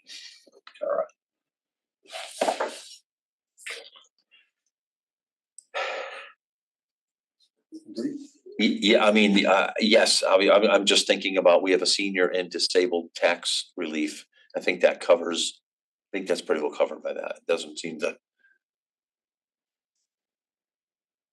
Older adults, maybe we need to call it an older adults and people with disabilities tax Wouldn't relief. tax relief be an ordinance in the It's not town an code? ordinance, actually. Or it's. Oh, because actually, when it's not actually, it is an ordinance, yeah, but, no, I'm just thinking of, just other things. No, I mean, good points. I mean, so certainly we should consider in any document, especially back from the 2006 document, that we're aware of the, yeah, Absolutely. We need to vote on that one. We think we all agree, right? yes. Ms. Redliner, make sure you use the right language then, Yep. as you redline. I don't know. We all agree to. We can do a sensitive body over all the I was topics. just wondering that, yeah, I guess we What's have, that? What's maybe, that? how do we know we're using all the right language? Mary asked. Maybe ask Julie that. Yes, Julie, kind of review or give us, or, I don't know, guidance, Maybe some text, right? yeah. Yeah, makes sense. Probably only comes up in where like handicapped is used or certain words, which probably isn't that often. It's also where you can do a word search. I'm assuming we have a word document. Keep things inclusivity, it's not. Yeah, I think she gave some very specific, yeah. Okay. No, she took her time, it was a good memo. Yeah. I'm just wondering if there's anything else, or if those were just a few examples. I think from her perspective, that was it, but I mean, I did speak to her about this, so. Yeah, she provided both the email plus a Word document attached, Yes. which was really useful. Right. The next one is along the same lines, gender neutral terms. I mean, pretty standard stuff. Agreed. Yeah, all good. I came up with language in Bridgefield last year. They went to for select person, board of selectors and whatnot, but just referring back to the statutes. Because our statutes still are selectmen, like that's it. So. Want to define that? Right, so we just we added some language that says they have all the powers to do these, that are referred to in the statute as, X. I can send you. Okay. So that's how you handle the language. Okay, makes sense.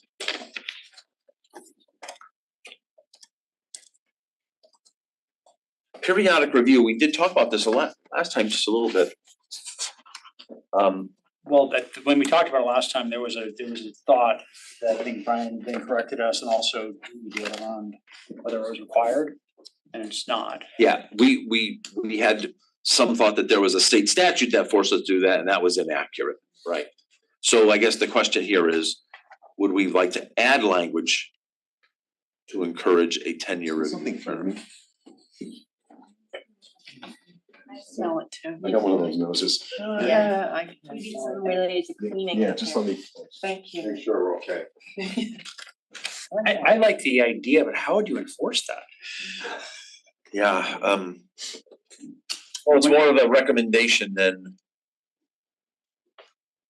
I mean, there are very specific things in the charter that say every 5 years you have to do a reevaluation. Every so many years you have to do, every so many years you have to re-elect a first select person, yeah, that kind of stuff, but I don't think we wanna make it that cut and dry, or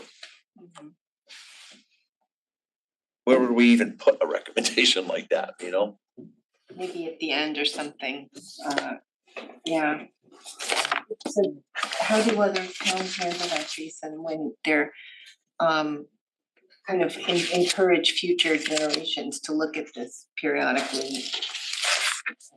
Yeah, so a lot of towns have a section at the end that say the charter shall be reviewed at least or whatever every so many years.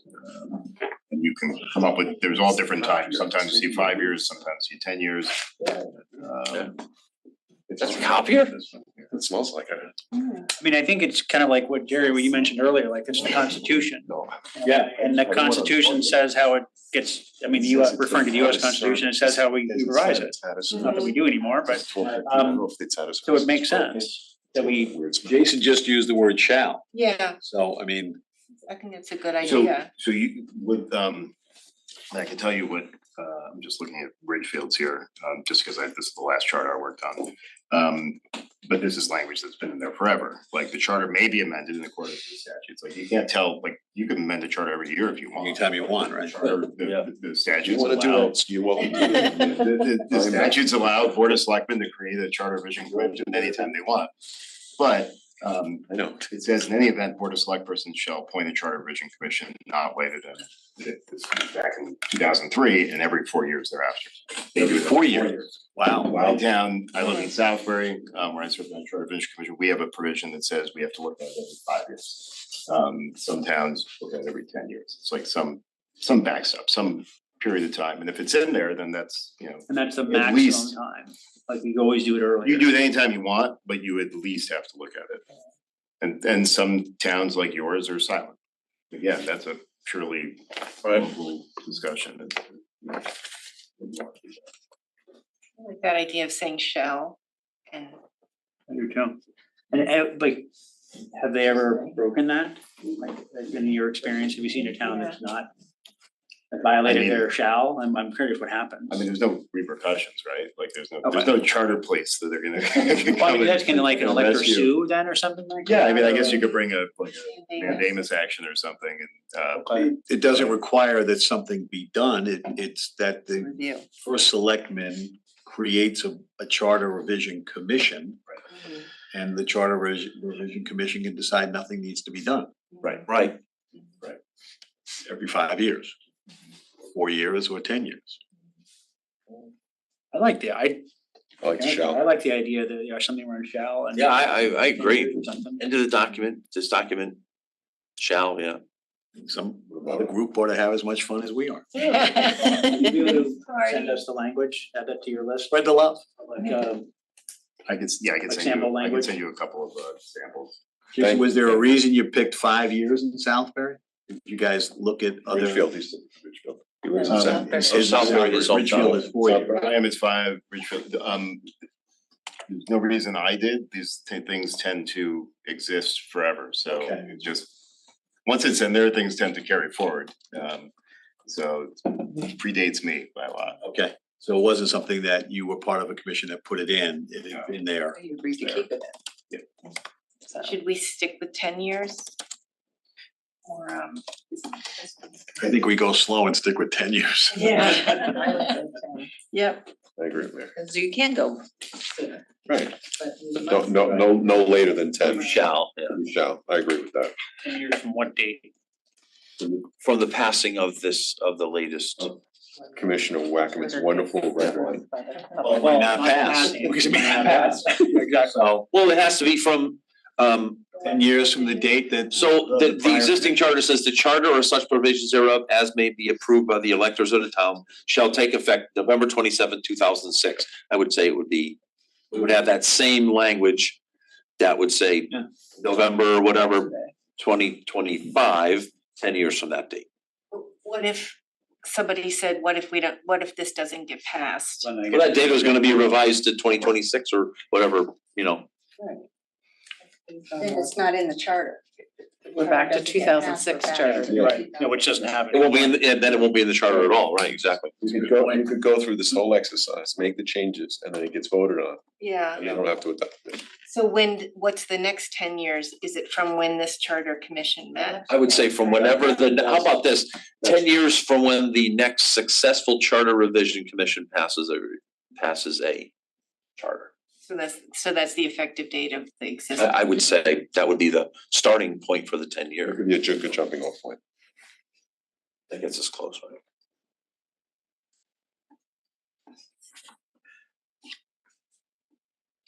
And one would assume if this doesn't pass, there'll be a charter revision commission created within 2 years again. Well, I'd like to think so, but this commission did meet with some resistance. The creation of it? The funding, the Board of Selectmen put in for funding for this commission, and it was voted down. The funding was removed by the Board of Finance, and it was reinstated in the RTM, right? Yeah. It was reinstated. So not a foregone conclusion that they would do it in Interesting. 2 years, so, yeah. So this is, I'm beating a dead horse, but so like 10 years, you go 10 years, so say it's 2016 and you have to have a charter commission. And then that, they have one and they don't pass anything. So is it gonna be another 10 years or? Oh, I misunderstood your question. I Yeah, thought you were asking when does the next 10 years start? You're saying if we pass it in 2025, then 10 years comes along, 2035, and they don't pass it. right. So in other words, do you have to start at 3 years and then 3 years prior to make sure you have a little I mean, I was thinking. room to get it? Yeah. But it's a review, it's not that you have to approve it, we're saying. So then shouldn't it be? Yeah, well, that's a good point. It's just a review. Right, I was thinking that, I think that charter revision commissions are required to submit a report, even if a report says no changes, back to That's the. absolutely correct, Board right. of Select Persons. So we could say essentially 10 years from the date when the final report from the last commission was submitted, I think that's good, you know. because then you have to do it. Oh, so we're saying that we're saying not so much that we have to submit the next body has to submit a report within 10 years. No, well, I was Well, thinking. you could say it that way too, but But essentially, if our reports due May 13th, I think. So in theory, by that definition, then May 13th, 2035. By that point, there'd have to be another commission appointed. But that answers Commissioner Wackerman's question, I think, in a better way. So if we say every 10 years, a report must be filed by a charter revision commission.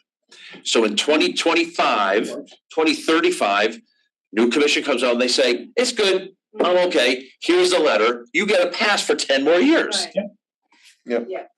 Rather than just holding a commission, spending weeks and weeks and weeks, yeah. Yeah, because I misunderstood your question before, but it's a good question. What happened, because if somebody says, well, did we really do this or not? What's the proof here, right? And without that, you wouldn't have any obligation if you opened it in 2035 and it didn't pass, Right. and you said it was the date of the last passed one, then, yeah. Absolutely. Okay. Next one's an interesting one. The town seal, shifting it from an ordinance to the charter. So the charter 14-1. The official seal of the town shall be adopted at a town meeting. Shall be as adopted at a town meeting held July 1st, 1935, and is certified by the Secretary of State. This is, I think, So a perfect example of a. This is sunset a perfect example of why this should be in the town code or in an ordinance. Like, why wouldn't this go in the town code? I think we sounds actually perfect. want two sets of conforming language for sunsetting. One related to the standards of conduct, the other one, this one. Essentially something like, this is the official town seal until the RTM passes something new, but we need language. I'm not sure what you need to sunset here. So what it says is, that, the town seals as adopted on that date. You're saying you want to be able to change the town seal. Well, we don't want as a group to design a new seal. I think the RTM should have that responsibility. Do we wanna give the RTM responsibility to hold a contest, hire a designer, whatever, to develop a new town seal and then approve that? And then once they approve it, how do we write conforming language in the charter such that what they just approved by ordinance is now the official town seal? Any language that says And that. I've just add one thing, we didn't suggest changing the town seal, it came out from commentary, Many comments. many comments, so not this body. When level set, commentary came out, the town seal wasn't reflective of what people thought it should be. What Commissioner Tresick is saying, now, as an outcropping of that, how do we proceed Yes. on that basis? This body does not want to get into the position, you don't want me drawing anything, okay?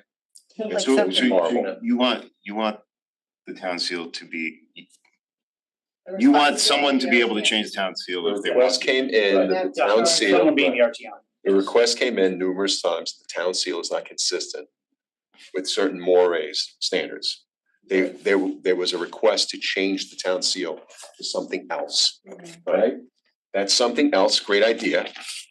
Vote on it. Who knows what, yeah. Who knows what it is, vote on it, give the public an opportunity to comment. Give the body, whoever is responsible, a time to comment on it and change it in their capacity. I guess the gist of it is, the way it's written today, Yeah, it says, no one can change the seal. Since 1935. Change the seal. Now, I can tell you going to the reference document, the last charter revision, it said, the town shall adopt by ordinance a town seal. That's If perfect. that Okay, good. language needs muster, like do That's that. perfect. Perfect. And the way it's worded in the current It defines what it is, yeah. aligns with the state statute that we have to apply it to the. Yes, and that's in this language here. Said seal shall be filed with the office of the Secretary of State by the town clerk, and the town clerk shall have custody of the seal. But you have to send it to the Secretary of State Mm. according to. So you might, you might keep what's, like, you currently have a town seal, right? So like, you might keep something in there that says the town seal is currently what was adopted at the town, whatever. And the town seal may be altered by whatever process it is, an ordinance. By ordinance, right? Yeah, and by Whatever, yeah, whoever the responsible party is. you're giving authority to someone to do something. Potentially change it or to come to a consensus that you don't wanna change it, Who is the then approving body, the RTM? the RTM. And Where it should rest, where it should rest. absolutely. Everybody can The greatest comment. transparency, the greatest ability for people to comment. That's what I love. I think that's appropriate for that.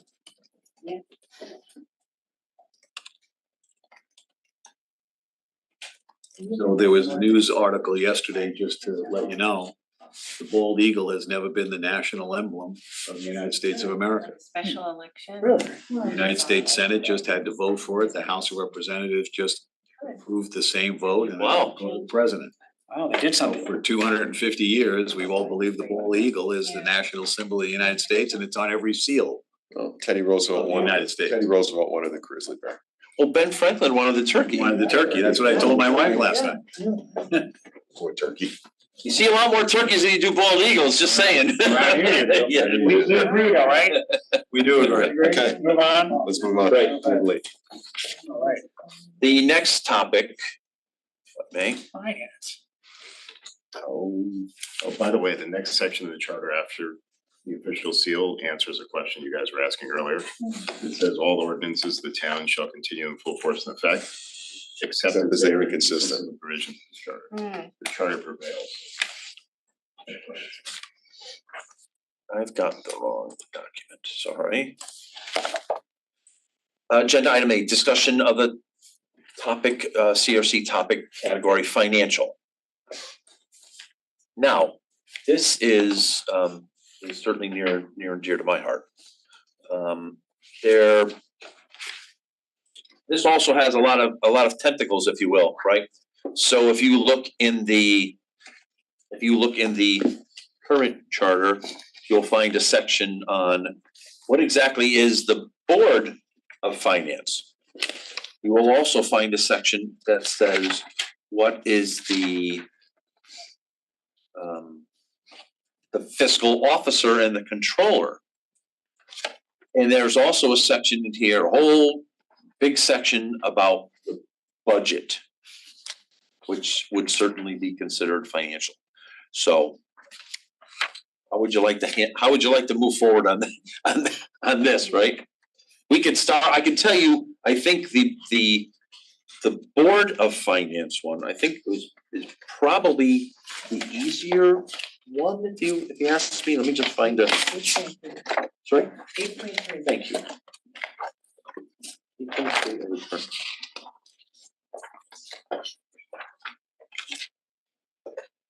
And let me just make sure that I'm not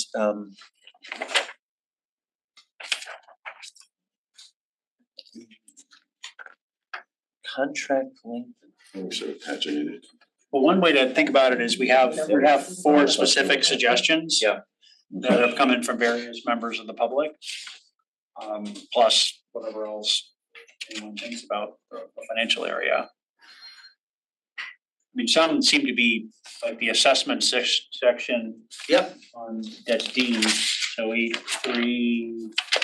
Yes, A3D, well, listen, if you want to just walk through the thing, that's fine, I just wanted to make sure everyone understood, the broader, financial is a pretty broad term. If we just want to address it that way, yeah, certainly. So. Let's see, so yeah, let's jump, Chairperson Charlton's is late, let's just look at the assessment system for a second. So, there were 2 comments. In the current charter, 8.3D, the Board of Finance shall install and shall modernize from time to time a system by which equitable and just values of taxable property within the town may be ascertained. What that turns into in practical purposes today is when we do a reevaluation every 4 years, 5 years, the Board of Finance has to pick an evaluator of the assessment system. So if that's your job, you come before the Board of Finance, you say, I'm the best guy to do this. And there's always been a lot of conversation about, is that really the right? I mean, there's other inputs, right? There's a financial input from the CFO who says, you know, you're charging $500 and Jerry's charging $5 million, right? There's that too. But for the longest time, there's always been a question about if this really does belong within the Board of Finance. And it seems to tie back to a system that wasn't quite as mature as it is today, and the Board of Finance would have real input. So I forget what Bill said. You should take it out. To your point that it was more from the transition from physical field cards. Oh, there it is, yep. to computerized system. Oh, yes, and our tax assessor who did actually respond as well. Let's see, Mr. Murray. This is very short and sweet. Just remove 8.3D. The assessor shall be responsible to determine now, and I can tell you, having gone through this many times, that the tax assessor has a lot of input into this discussion. And I, as a board, go on record saying, I, as a Board of Finance member, deferred to his expertise. That role.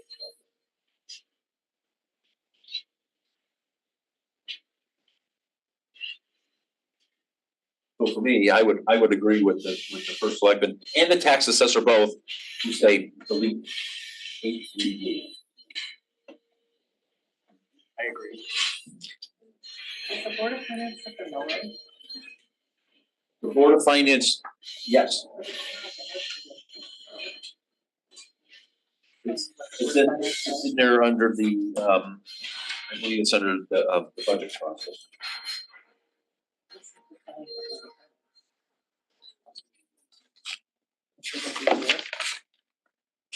If we're defining the Board of Finance, then Well, right at this point, we're just talking about the assessment system, so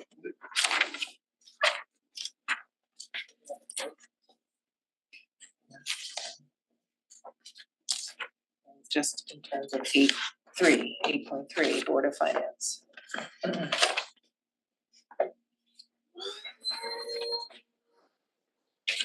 under their power.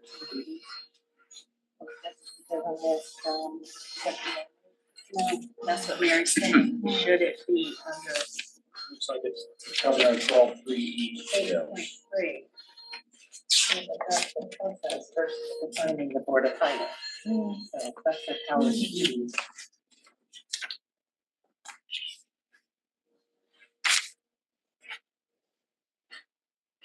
You don't think that that would assume setting the mill rate, so that broad description of powers and duties?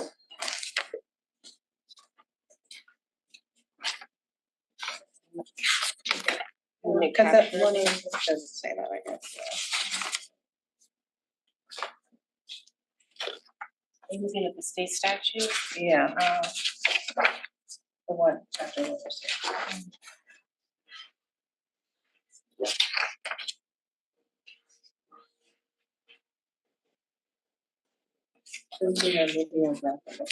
Nice. I mean, I guess technically it does say in 8.3E.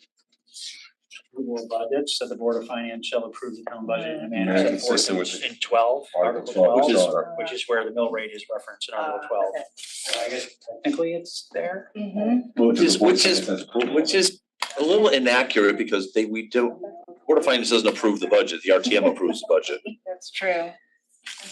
The Board of Finance does recommend, the Board of Selectmen recommends a budget to the board, no, sorry, they vote on a recommendation to the Board of Finance. And Board of Finance makes a recommendation to the RTM, and the RTM votes the budget. We should change that probably. That's incorrect, Right, yeah. Yeah. I mean, you could That's the argue current that by practice. saying essentially it's approving the town budget in the manner set forth in Article 12. Mhm. So And we're going Article 12 against the does charter. say review and recommendation by the Board of Um, Finance. Oh, okay, So Yes, it we are. more specifically spells that out. yeah. How did that practice there. change? Mhm. It's very interesting. No, But you're I guess saying using the it word is, approved it is is that way. It's just that you have to see also, see 12. 12. And then 12 says, Yeah, you should and say then right Article there. 4 It shouldn't, but it refers back to goes that, to that's like funny. at the annual budget meeting, Oh, RTM shall you determine attorneys, the you. annual appropriations for the Yeah. fiscal year. So it says they set the budget, Mhm. they being the RTM. Right. So it is there, it's not, it may not be clear, but it's not inaccurate, I don't Could be think. confusing to have approve it that early. Yeah. Want some cookies? No, I've been testing all day. No, no, no. So you can break them open if you I want. might in a moment. I might. That was very thoughtful. Very sweet, thank you so much. So what are we talking about now then? Are we, Can we move on to the next topic? This is a, Well, I think we agreed with, yeah, we agreed on the Selectmen, assessment, on the assessment assessment. is out. that's out, and we agreed on that. In terms of simplicity, so instead of saying, go to look to Article 12 to see that this is happening, do we want to put that back and forth to see all those kind of stuff? Well, I guess the question though is presumably, if I can find it, there's probably a similar reference in the RTM section. So since the budget is shared by Right. one body, then you probably do want a separate section. Right. So it's not seen as one or the other. It's a good idea. It's a process and BOS starts it, so it's really. I mean, you could argue that maybe the approved is not the right verb to use in 8.3 yeah, it's really not, right? potentially, that would be a change to make. Yeah, it's more of a recommendation of budget, frankly. I loved her suggestion of making the capital planning process be in the charter. I don't know what you thought of that, being a Yeah. finance person. Yeah, this, this is I didn't hear you. Lori's up. What did you say? I didn't hear you. I loved Lori Charlton's suggestion of making the capital planning process be codified in the, Let me find that real quick. be in the charter because it's kind of, it changes how they do it every year and stuff, and it probably should be more nailed down, I think. Oops. But and just comment on that, the intern's research, quote, Fairfield is largely alone in its lack of a capital planning process in the charter. Out of all the municipalities surveyed, all but one discussed capital planning processes in their charter. Yep. Remaining one is in the town code. So essentially, we're out on an island because we don't have a capital planning process. It's been did some really good research. Yeah. And then does he have sample language from other towns and? Yeah, I mean, it's not in the outline, or sorry, it's on the summary here, but it kind of gets to the idea of most of them, 8 out of 11 surveyed have a stipulated length of years. And there's some variation on like who was the first select person or the board. Yeah, that's the big question, and I was just reading Lori's note. She said in the 2022, there was a recommendation that was, her words, widely unanimously supported, so I'm trying to find that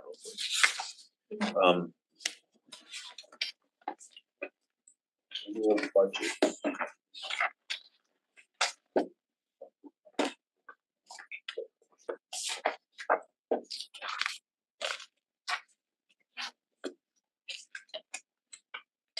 Is it, I wonder if it's under the Board of Finance.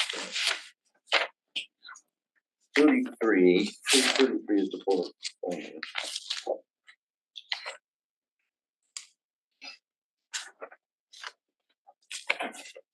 It's not there. Capital.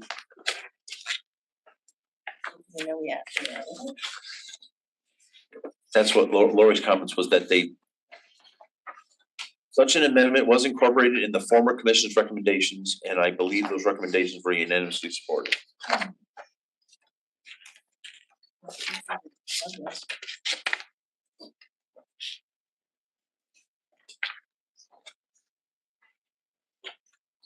Where am I? Page 34, 4.3. What's the reference one you're talking about? It says prepare and maintain a 5-year capital plan and submit annually to the Board of Finance. Oh, where is that? 4.3B5, Oh, God. 34 of the 2022. The one with the blue or not? Not the blue. Not the blue, okay. Yeah. Not the blue. This one. Housing duties are first selected. Actually, that's what TPP. 4.3. 27. 27, page 27. 27. 27, Jerry. Yep, there you go. The red line one, sorry. Housing duties of the first select. Thank you, Commissioner. Oh, okay, so number 5, so 4.3B5. Prepare and maintain a 5-year capital plan and submit annually to the Board of Finance an update of such plan. There's a footnote. Clear, concise, perfect. Yep, sold. Muy bueno. So it is the first select person's duty to submit the capital plan, which I think is a really good idea. Well, yeah, that's where the responsibility should be. Yeah, I agree. But then the capital expenditures would need to be placed within the annual budget, which has to go through a recommendation process of the Board of Finance and be approved by the RTM, right? Yeah, There's not like a Well, it would separate, be recommended through the Board of Selectmen would make a recommendation that would, in theory, include that. Yeah. That approval will then go to. yeah, so because there's not like a separate capital planning approval process. No, capital it's the budgeting process. It's the same process. The mechanism's the same. Yeah, okay, just the fact we don't have it. Yeah, there's no, I mean, there is a whole process around it, but I get the feeling, I'm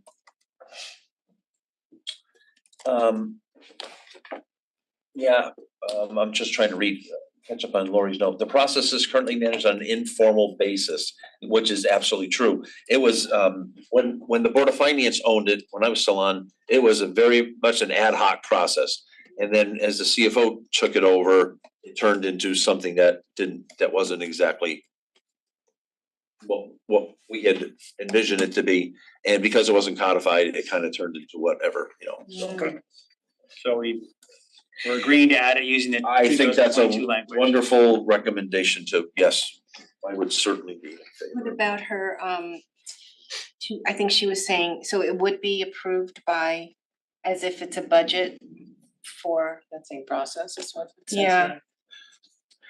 She says, and I quote, require a vote from the same bodies that approve the annual operating budget and be subject to the same level of reporting requirements, oversight and discipline as the operating budget. So that's more than what this says, isn't it? That is not included in here, so yeah, that's a really good point, unless it's referenced somewhere else. Oh, okay, so the point is that there's an approval process on that.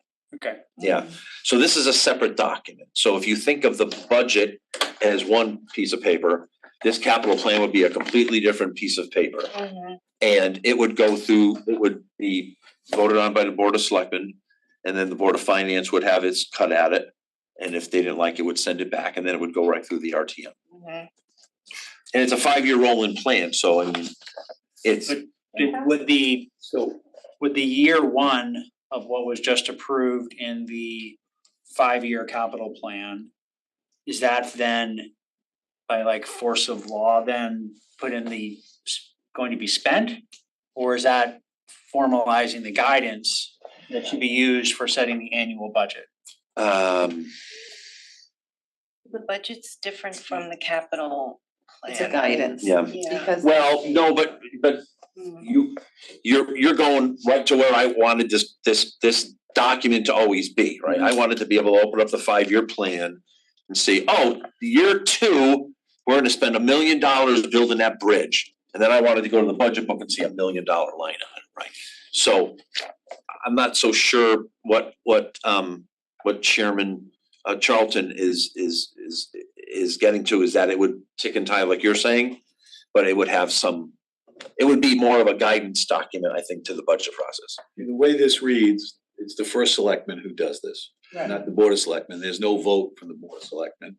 It's a first selectman document that's prepared and submitted Fair point, right? annually. Right. So I have a 5-year plan.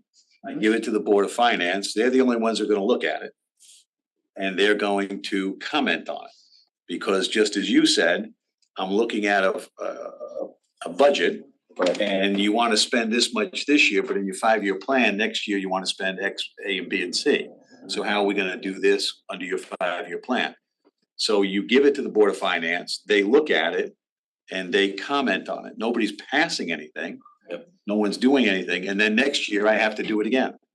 And the next year I have to do it again. So every year I'm required as a first selectman to come to the Board of Finance and put out my wares. It's not a bad idea. Yeah, But no, it's a great idea, but Isn't that different from what Lori's suggesting? yes, it is. Actually, I don't know if it is, because she's saying it should be formalized, require a vote from the same bodies that approve. It's not saying those bodies have to approve it, it's the same ones involved. So essentially, I think that means the Board of Finance and the RTM would have a chance to review the capital budget submitted by the first select person. And it would be at the same reporting requirements and oversight and discipline.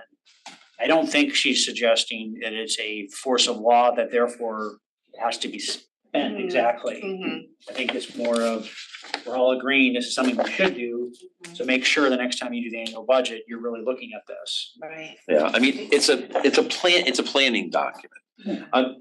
What I guess I'm a little confused about is, Chairman Charlton doesn't make a recommendation for the length of the document. She makes reference to the fact that it has been ad hoc, and 1 year was 10 years and it's 5 years, 10 years. My estimation of 5-year capital plan is a little too short. I mean, 10 years is more. 10 years would seem to make a lot more sense. I mean, we got projects in town, that are, 5 years is just scratching the surface or not, I can tell you 10 years is probably the right way to go. Do we have does the town have the existing resources within, I'm gonna call it the executive, that group to do that work? Like a 10-year planning process, yes. They do? Okay. I think they use outside vendors to help them. Do they? Okay. Yeah, I believe they do. There's there's 2 plans really. There's one for the Board of Education submits one. I think what Chairperson Charlton is talking about is one combined document that's inclusive of the Board of Education 10-year plan is, that's gotta be a 10-year plan, yes. They do 10 years? Yeah, It would kind of make sense to match it then, wouldn't it? yeah. So again, she doesn't make reference to a time period, and I don't see her on, but I would make a recommendation that it would be a 10-year plan rather than a 5-year plan. And is it that we really wanna have a, we really wanna create a provision that would require the first selectman to create a capital plan, whether it be for 5 years or 10 years, and then have that capital plan submitted for formal vote to the Board of Finance and then put it to the RTM every year?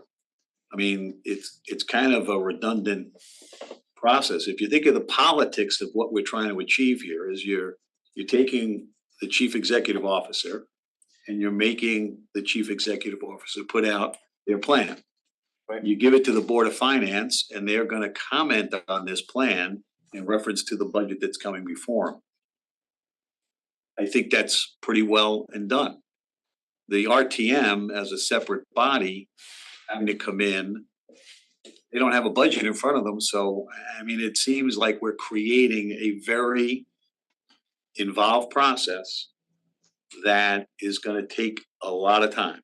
And if you go to 10 years, it's gonna take a lot more time because we're redoing it every year. Can I add, that's a good point. Yeah.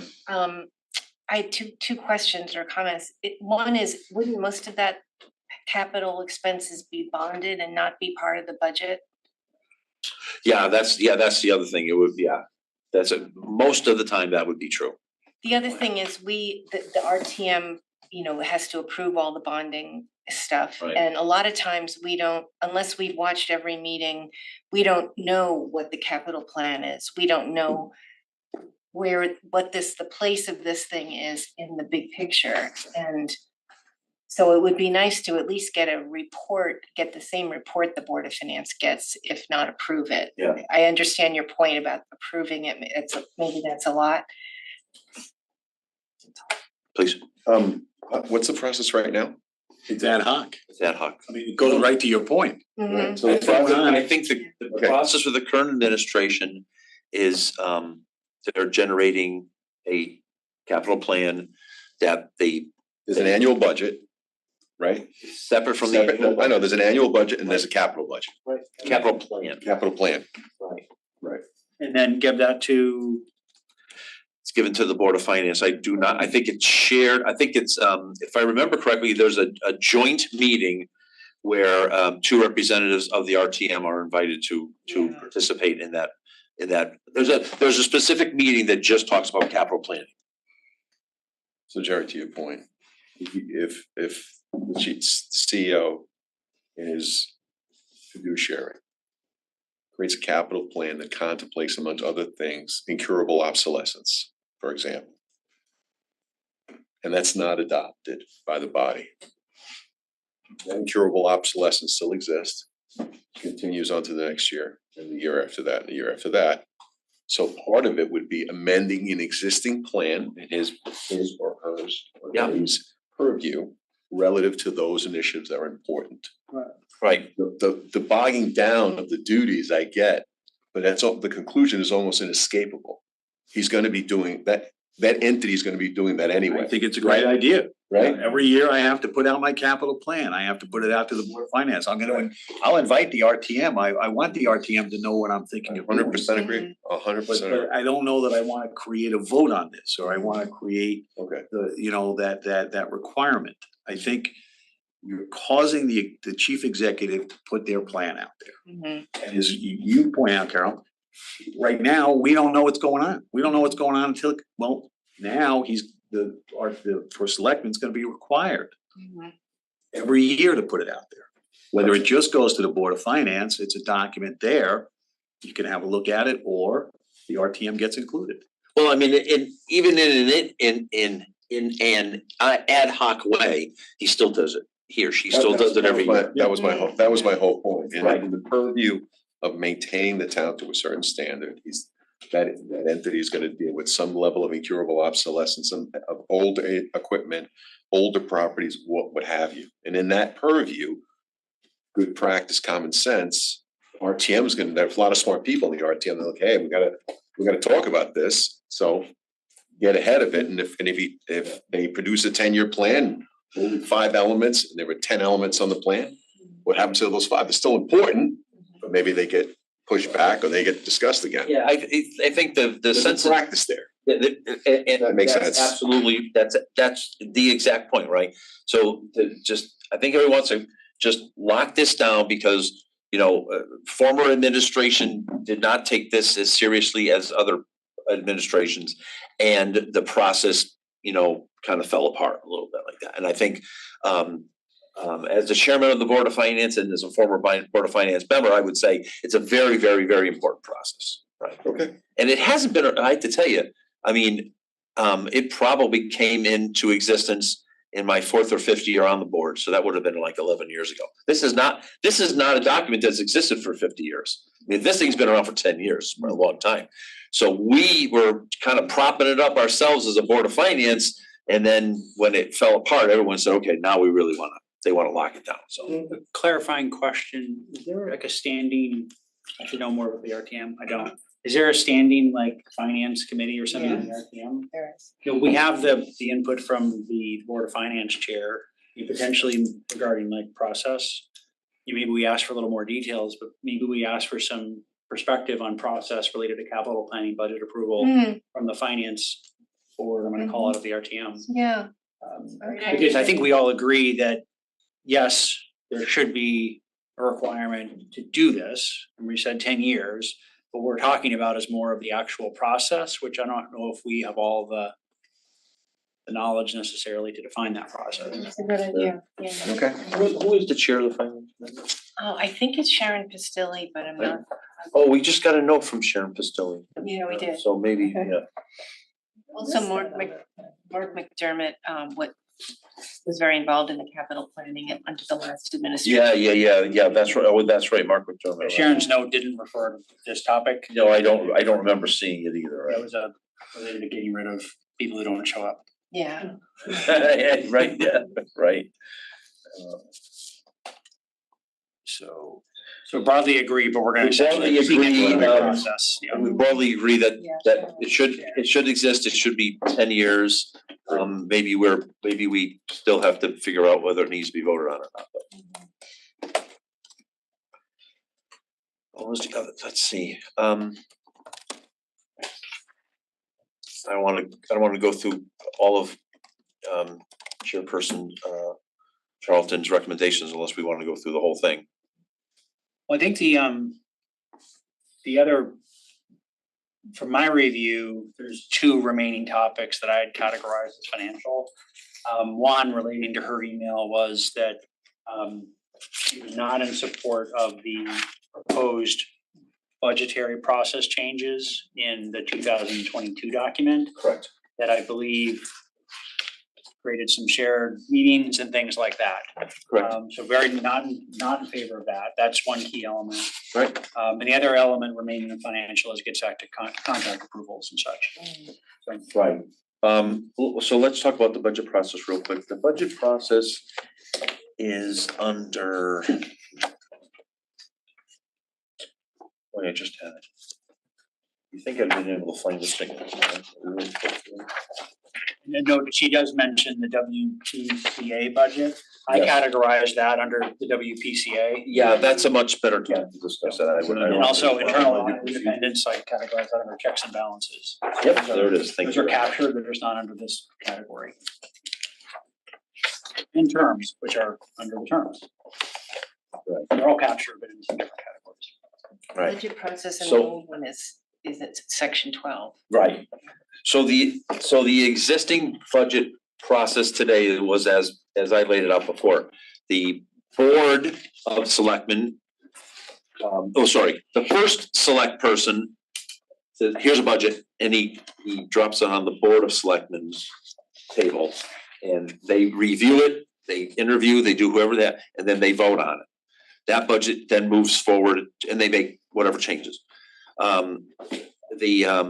The Board of Selectmen then delivers it to the Board of Finance. Board of Finance has all their hearings, we make recommendations, pass that budget on. The Board of Finance and the Board of Selectmen can raise, lower, add, delete, they can do anything they want. Then that budget is released to the RTM, The RTM then gets that budget release from the Board of Finance and can only, the RTM can only delete from the budget, they cannot add to the budget. Can they delete like parts? Like if something's $1 million, can they make it $900,000 or it has to be to zero? No, they can, Little bits. they can, yeah. A little bit, Yep. okay. Yep, right. That's the current process. The talk about not being in compliance with the charter. Many years ago, we would have joint budget meetings. It was the Board of Selectmen and the Board of Finance would meet together. They would come to a joint, we would have joint meetings, we would do all this stuff together. Then the Board of Selectmen would go off and vote, and then the Board of Finance would go off and vote. And 8-9 years ago, I brought up the fact that we were not in compliance with the charter during Tetra administration, and I forced the process back into what it is today. The 2022 charter revision said, well, we like that whole thing about joint meetings, right?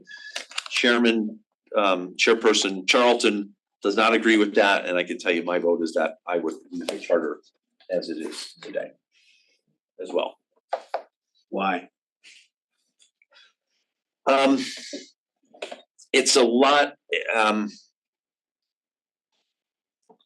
when you're in the process of the budget process, I would listen to all of the Board of Selectmen meeting. The Board of Selectmen, smaller body, but they have different expertise.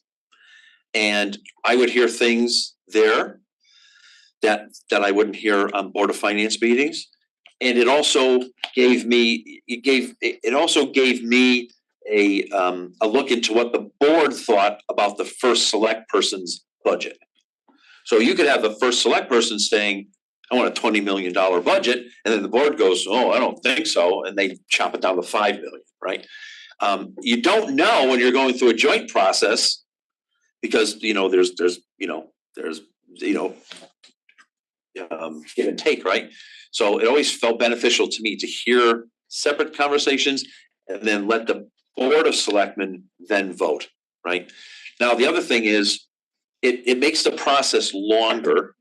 I mean, I proved that it didn't actually make it longer because they had to consolidate their meetings.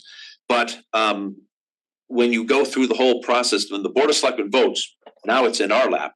Well, you've had 3-4 weeks of listening to what they've said, and it makes the Board of Finance process, if you're the ones who listen, I think a lot more efficient.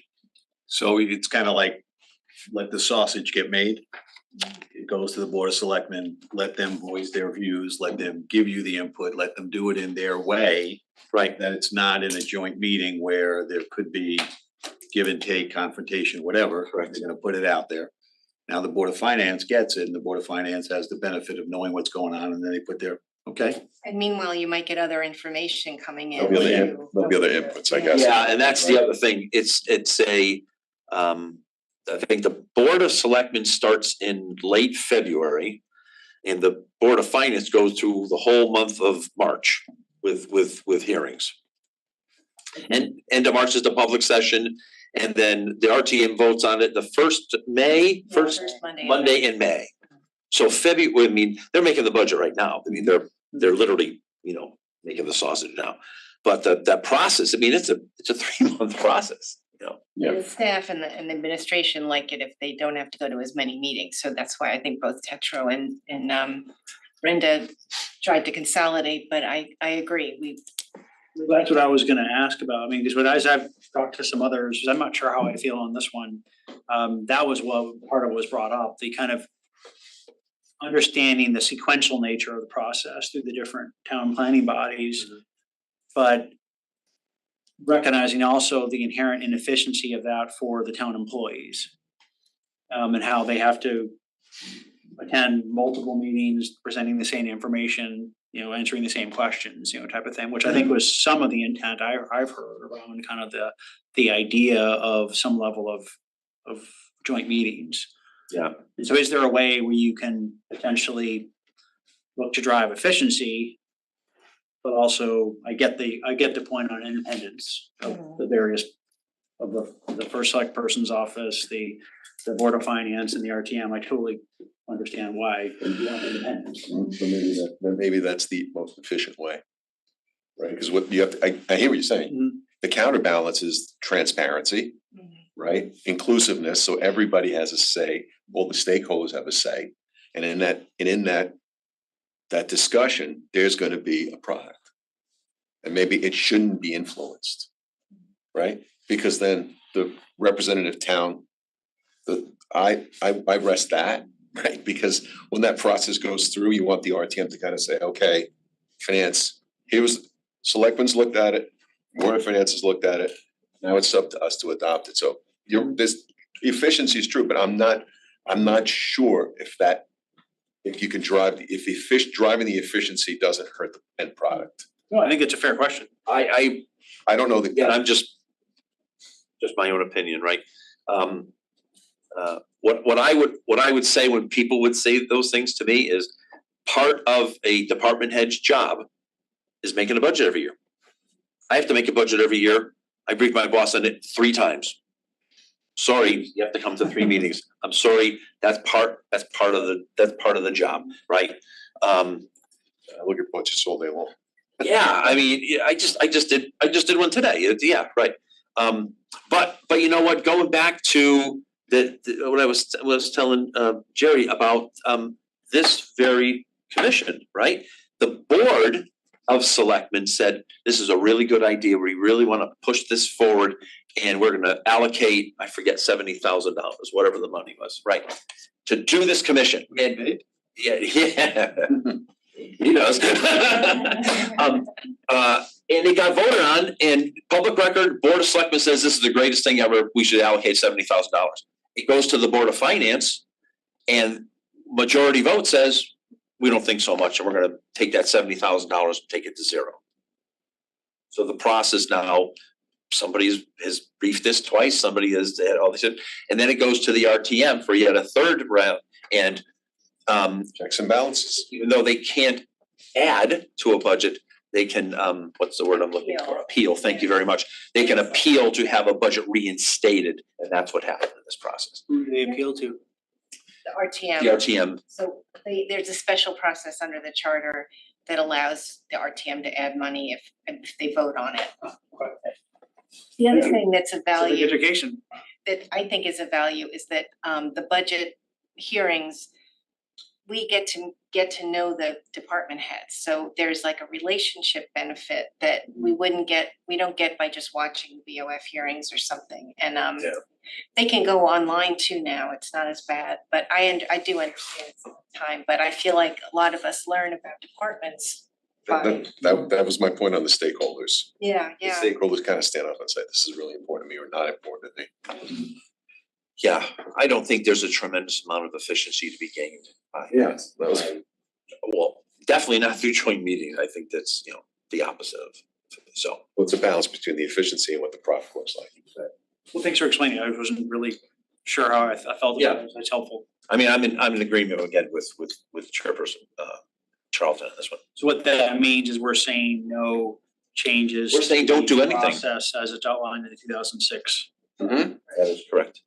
That should be a decent, easy. Unless, of course, we want to make sure that we're not calling out gender neutral names or those type of things. All those elements gonna be broadly adopted, correct? Yes, and I'll tell you right now, just select men, I think generically, the last charter commission, so there was select persons. Which is great. First select person, so generically, we can just add that, but that is in here, right? Yeah. Well, I think that might have wrapped up Laura's comments, right? The other ones are captured in other sections. section. Yeah, an internal auditor, that's a whole, yeah, right. Yep, and the terms is in the term section. Okay, very good. Did we wrap up? One more, contract Ah. approval. So, yes, which one is that under? First selectman number 3. Thank you very much. For that letter. So, like my legacy on the Board of Finance was solidified with the finally passing a brand new purchasing document, right? And purchasing document should be the place that all of this data that the first selectman is worried about, contract terms, durations, all of that stuff should be handled under the 100%. Does the purchasing policy accomplish the objectives the first select person is asking for, which is essentially not to have to approve something for $10,000? You know, to raise, Yeah. eventually raise the limit. We did raise the limit in the last policy. Okay. And also I think like the length is the term length, so that would achieve the simplicity, the efficiency. Yeah, everything that the first select person does reference under 6.1, which you know what, that's a really good point.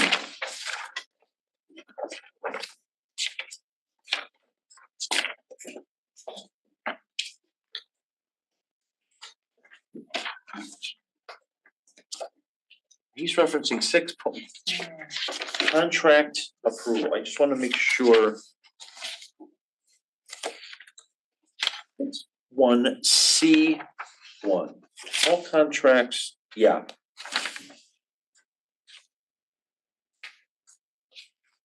I mean, my opinion, C1 should be taken out of the charter 100%, because the level at which, so this says, let's see.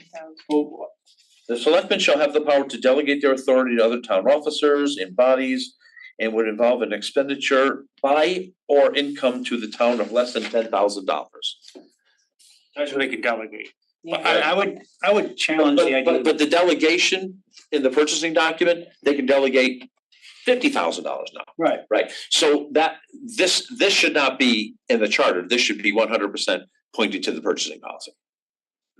Well, I would argue the we would want to keep the idea, all contracts to which the town shall be a party shall be subject to approval. That we want to keep. So maybe the amount should be pointed to Exactly, the except document. as, Yep, The amounts. fair point. like the details go to the purchasing, but more So about the you still have to- process of being able to give another body authority to. Because I think that's what it's saying, it's basically saying they I can. think, saying, right, it's a Except- mechanism of awarding the contract. Right, exactly. Right? Is that what you say? Well, essentially, the idea that we're Sure, here, I the can charter understand. currently defines the dollar amount and the term that under which this board of select persons can delegate approval. And the request is to essentially raise that amount, so they have to approve your small contracts, which I think makes a lot Right, of sense. yeah.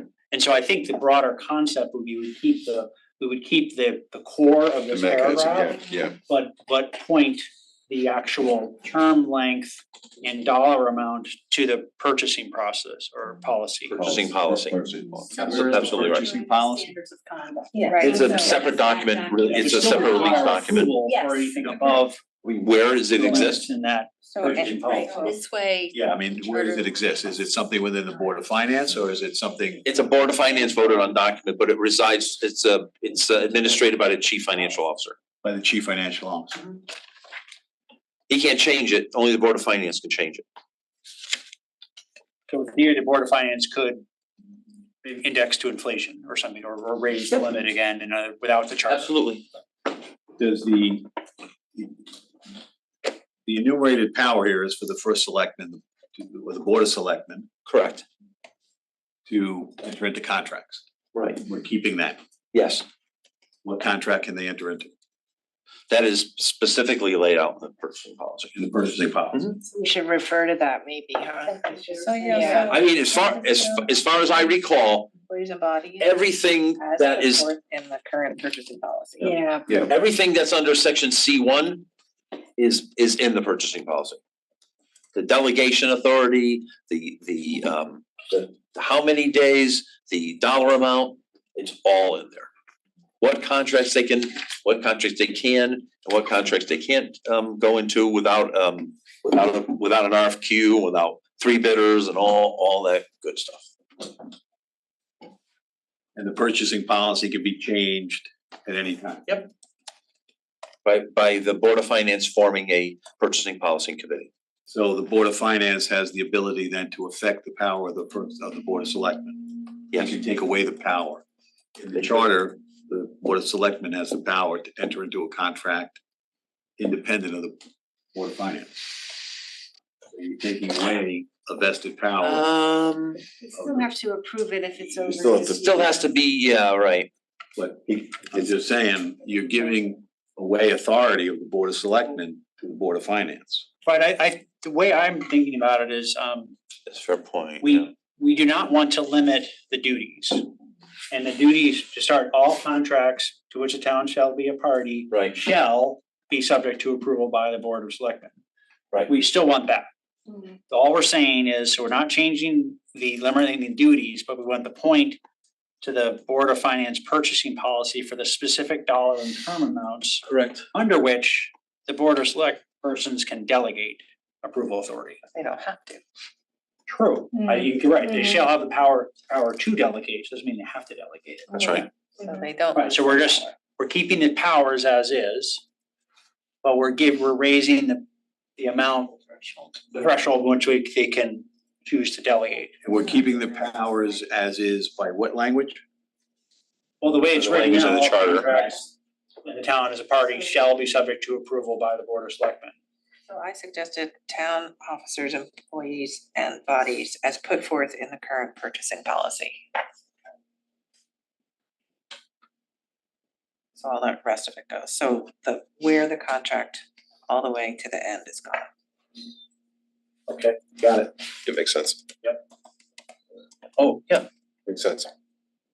Can I see that, what it looks like? Chris, if you wouldn't mind, if it's easy for you to find, like, before the next meeting, just send out what are the limits in that purchasing policy, just make sure we know what we're agreeing to. I mean, conceptually, it totally makes sense, but, if it's only like $12,000, then, which I doubt it is, then, yeah, I would say we wanna raise it even more.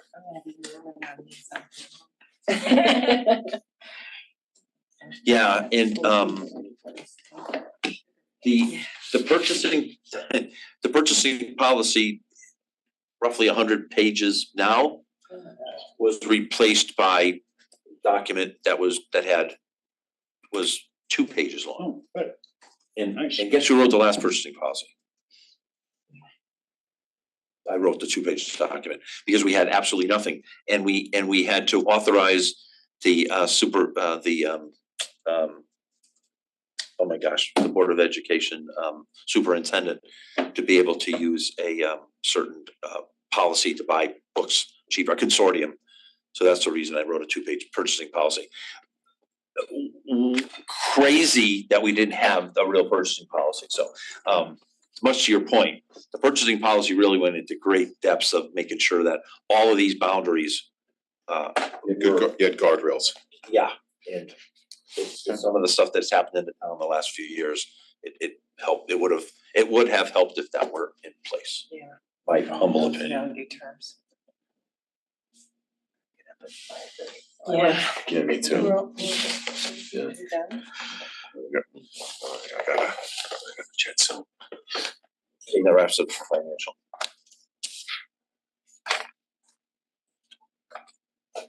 Chairman, Yes. would it be possible for us to table the terms Yes. discussion and move it to the Sure. next meeting? Yeah. So, okay, I'll make a motion to table discussion on CRC topic terms, category terms to the next meeting. All in favor? Aye. Terms, sorry, I did, yeah, trying to get you out of here. Oh, wow.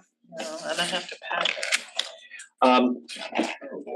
Agenda item 10, discussion on next meeting topic. So the first next meeting topic will be terms. What else would we like to When I possibly When I tackle? looked at it, I thought the next couple ones could be checks and balances and senior employees. Those seem to be grouped together. And then what that would mean is we're saving then some potentially more difficult topics, what I perceive to be more difficult topics. Positions RTM and structural, and then boards and commissions where we know we're waiting for more input anyway. So the thinking would be we would do terms, checks and balances, senior employees, the next meeting. if we go through all that. That sound good to everyone? All right.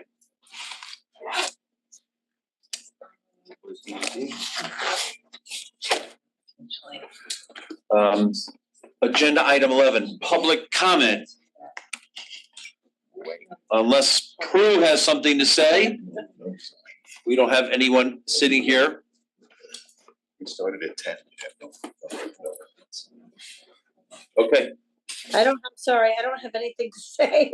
okay, thank you, Prue. Thank you. Prue. Thank you. I appreciate that, thank you. Commissioner McCann, anything that you'd like to add before we adjourn? Nothing further, thank you. All right, then I'll take a motion to adjourn. Motion, second. All in favor? Aye. Thank you very much. Good evening. Meeting. Happy holidays. Happy holidays. Yes, yes. Thank you.